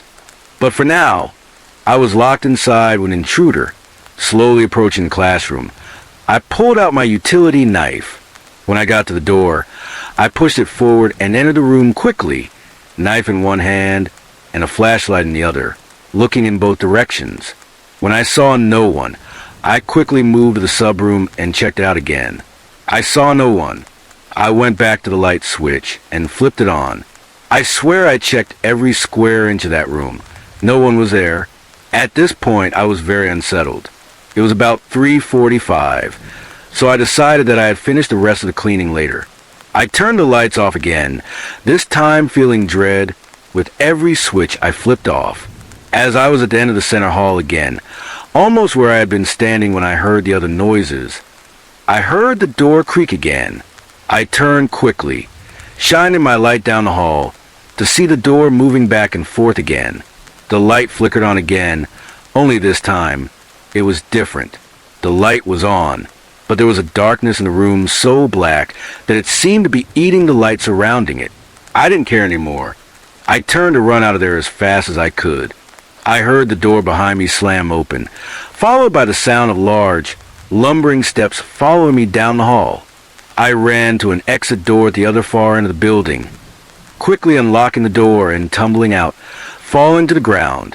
I got back up and pushed the door closed, reaching for my keys to lock it. I held the door closed but could feel someone or something on the other side pressing against it with a tremendous amount of force. I looked through the glass section on the door, but couldn't see anyone on the other side.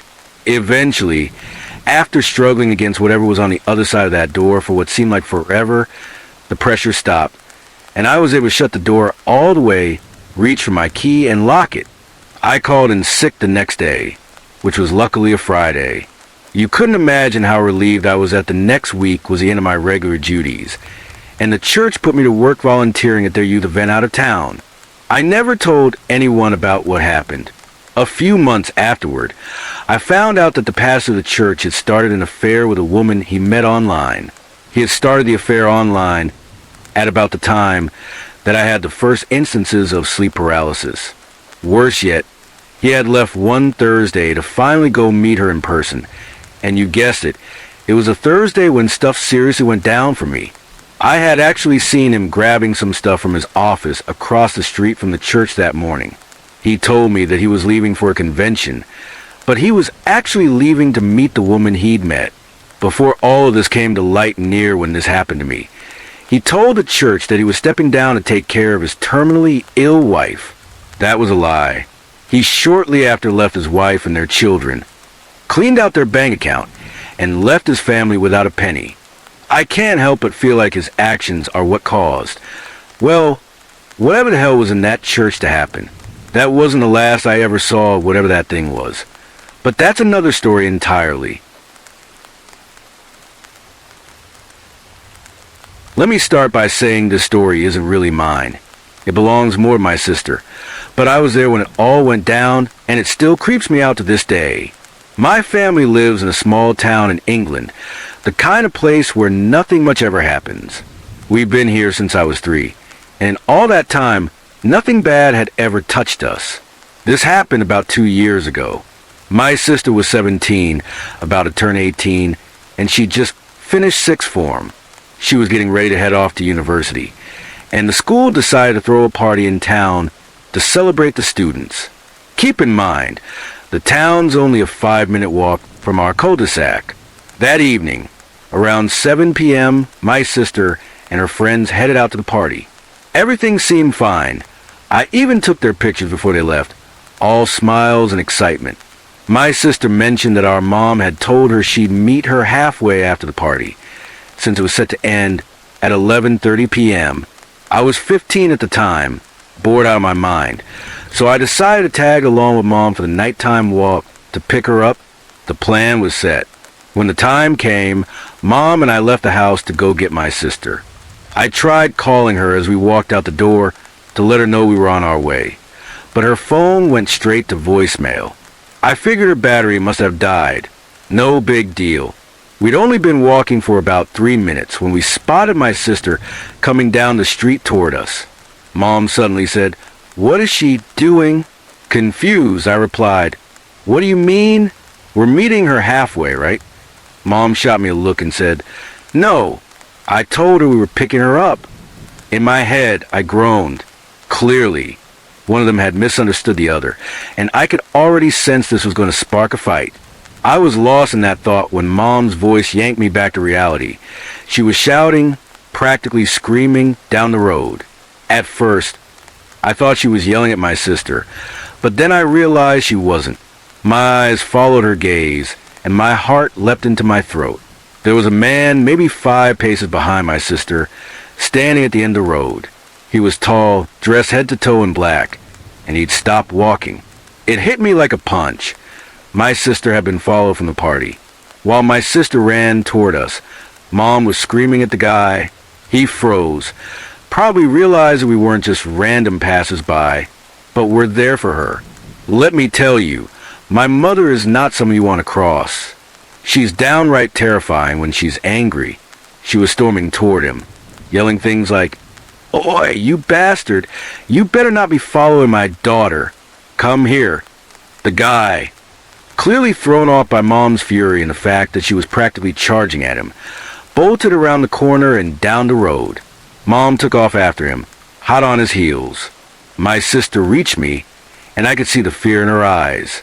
She'd noticed the guy trailing her, and who knows what might have happened if Mom and I hadn't been there. I was so stunned I didn't know what to say. We just stood there, silent, watching as Mom came storming back toward us, her face red and her eyes blazing like she was ready to tear someone apart. She looked at me and snapped, "Call the police." I don't have my phone. It took me a second to shake off the shock, but I fumbled for my phone and dialed 999. As I did, Mom grabbed both of us and started pulling us home. She and my sister were already at it, shouting back and forth. "I told you to stay in town. We were coming to get you." Mom yelled, "No, you didn't. You said to meet you halfway." My sister shot back. When the police scheduled to pick up, Mom snatched the phone from me and started ranting to the police about what had just happened, furious that the guy had gotten away. She told the officer they'd better find him because if she saw him again, she'd be going down for murder. And in that moment, I genuinely believed her. When we got home, the house fell silent, but it didn't last. Mom and my sister started going at it again, blaming each other for the mix-up. I couldn't handle their shouting. It was obvious they were both scared and upset, lashing out because they didn't know what else to do. I bolted upstairs, not knowing what to say or how to deal with it. The police showed up about 15 minutes later, took Mom's statement, and went off to look for the guy. They never found him, which is unsettling because he's still out there. The thought that someone who followed my sister, maybe planning something awful, is still walking free is chilling. 2 years have passed, and Mom and my sister are fine now. Every once in a while, Mom brings up the story, and it still makes me cringe. I don't think I'll ever stop looking over my shoulder, and that's a heavy thing to carry. This is something that's been happening to me for close to 3 weeks now, and it's still ongoing. I decided to make a profile on Plenty of Fish because I'd been single for 8 months, and I had friends who'd found success on there. I figured, why not give a shot? About a month after signing up, I got a message from a girl who seemed really attractive, and we hit it off right away. We talked for a few weeks, and things are going great. Eventually, we decided to exchange Kik usernames to keep chatting. That's when everything took a dark turn. After just 4 messages on Kik, she dropped the bomb. The pictures she'd been using were fake. She sent me a new one, saying, "This is really me. I swear I'm not fake. I promise." The new picture was of a girl who looked almost too perfect. And since I'm a huge fan of the show Catfish, I had a gut feeling something was off. I reverse image searched the photo, and sure enough, I found the real person it belonged to. I confronted her about it, and she did it again, sent another picture, claiming it was her. I reverse image searched that one too, and surprise, it wasn't her either. At that point, I was fed up. I told her to leave me alone and never contact me again. That's when she flipped out. She started calling me every name in the book, telling me she was a stripper and could pleasure me anytime I wanted, and that I'd lost out by rejecting her. Then things got weirder. I started getting messages from new accounts on both Plenty of Fish and Kik, all claiming to be her friends or people who worked with her. But they all typed the same way she did, and deep down, I knew it was her behind every single one. These friends started threatening me, saying things like, "I know where you live, her dad's gonna beat the hell out of you."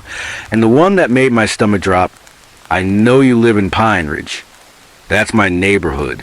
This went on every single day. I was getting up to 30 messages a day on Kik, and I never responded. It was relentless. I got so sick of it that I made my Instagram private, deleted my Facebook, took down my Plenty of Fish profile, and created a new Kik account. For about 5 days, I thought I'd finally shaken her. But then, for days ago, the worst thing happened. I got a message on my new Kik from a username called Killer2 Coming For You. When I opened it, I nearly lost it. It was a picture of my house, taken from across the street. I could see my bedroom window with the light on. I immediately called the police, but after explaining everything, they told me they couldn't do anything because she hadn't physically harmed me. Thanks for nothing, cops. Since then, I've been sleeping with a knife under my pillow. Thank God she hasn't done anything yet. But just a few hours ago, I got another message on Kik from one of her friends. I know it's her, but she was going off, swearing like crazy, calling me my mom and my dad losers. Out of curiosity, I logged into my old Kik account, and sure enough, there were 10 new messages from her. They were all over the place, saying she loved me, but now she's pregnant with some other guy's kid, yet she still loves me and wants to raise the baby with me. She even sent a picture of a pregnant woman with a caption that said, "Proof that I'm pregnant." I saved it, reverse image searched it, and of course, it was all over the internet on thousands of sites. None of it was real. Every day, I'm living in fear, waiting for the next message to pop up.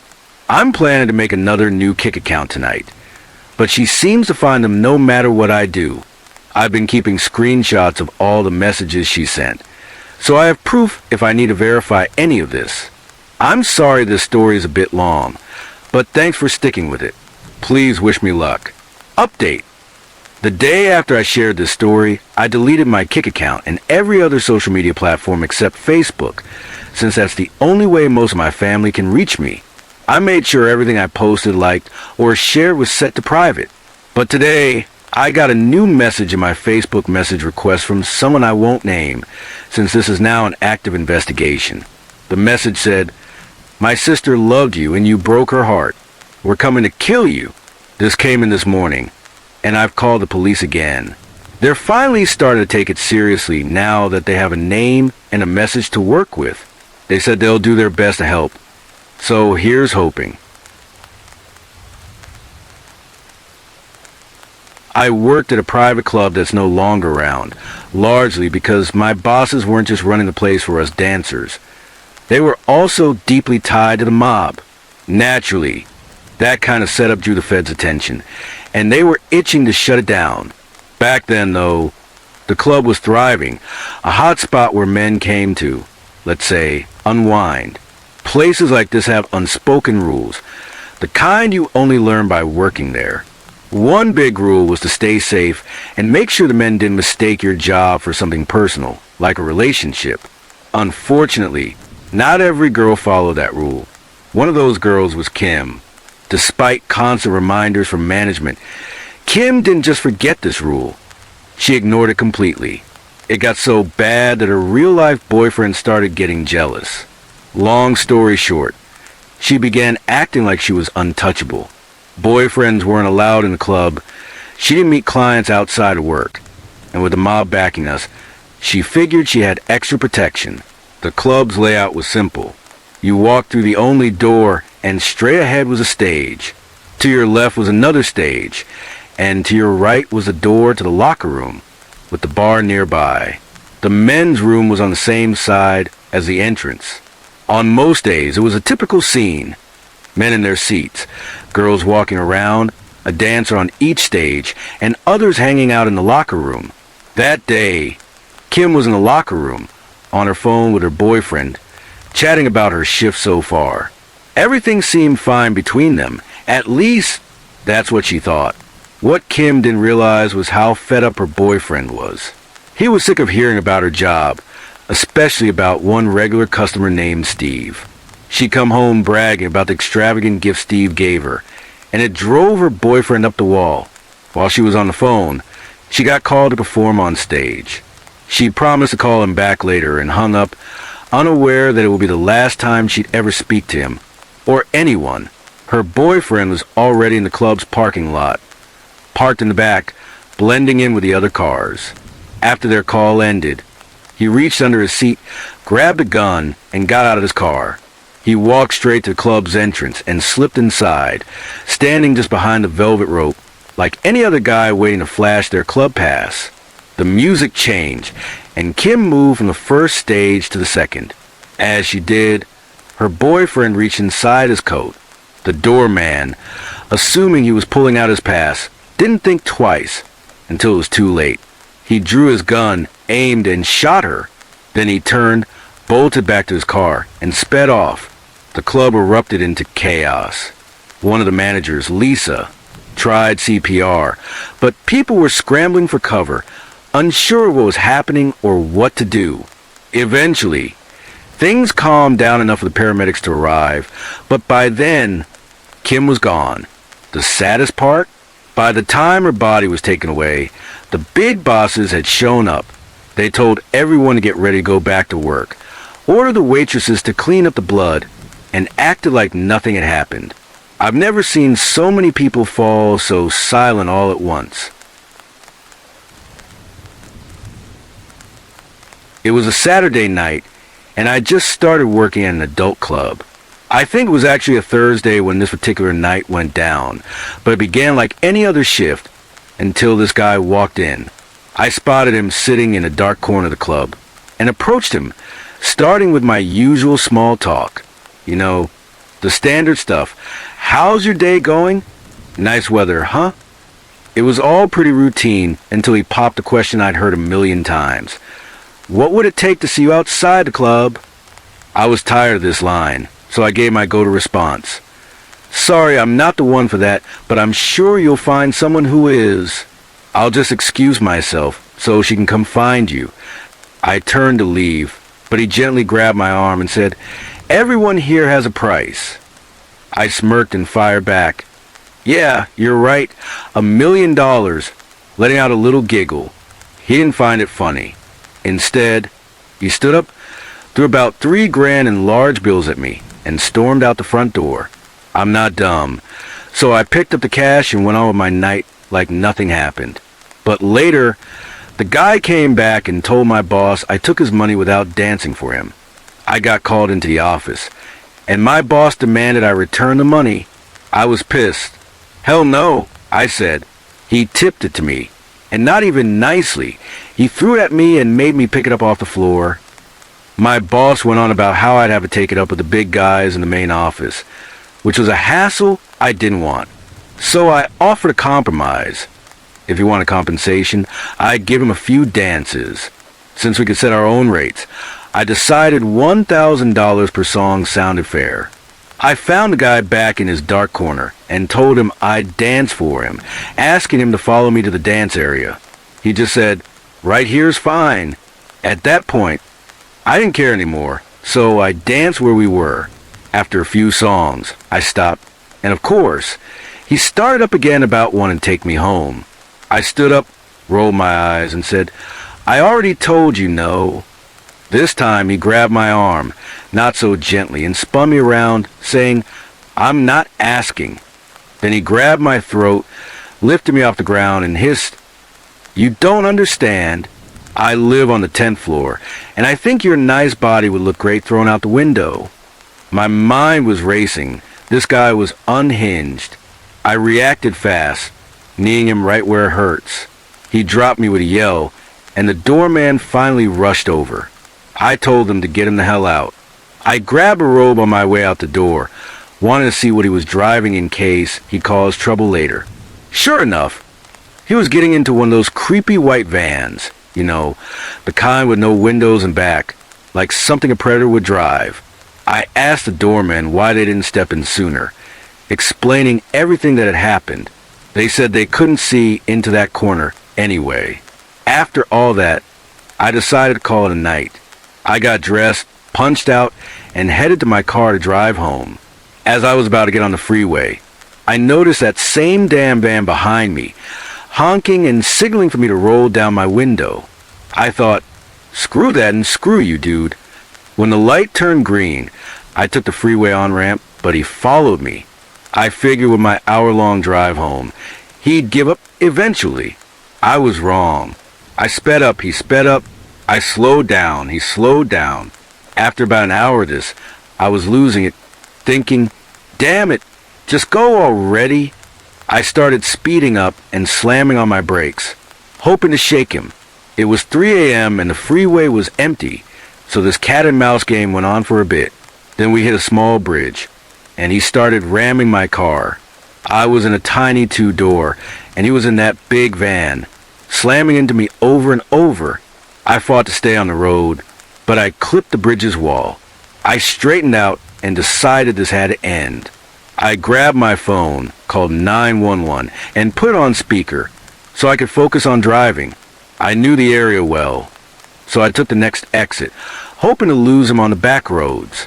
As I weaved through the streets, I told the dispatcher every turn I made while they kept saying help was on the way. Finally, I saw red and blue lights behind me.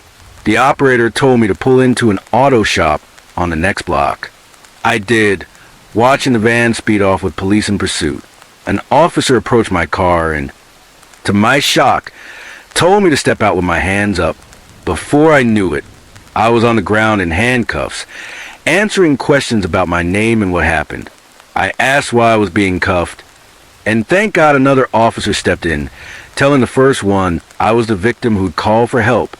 He said the first officer was a rookie and apologized.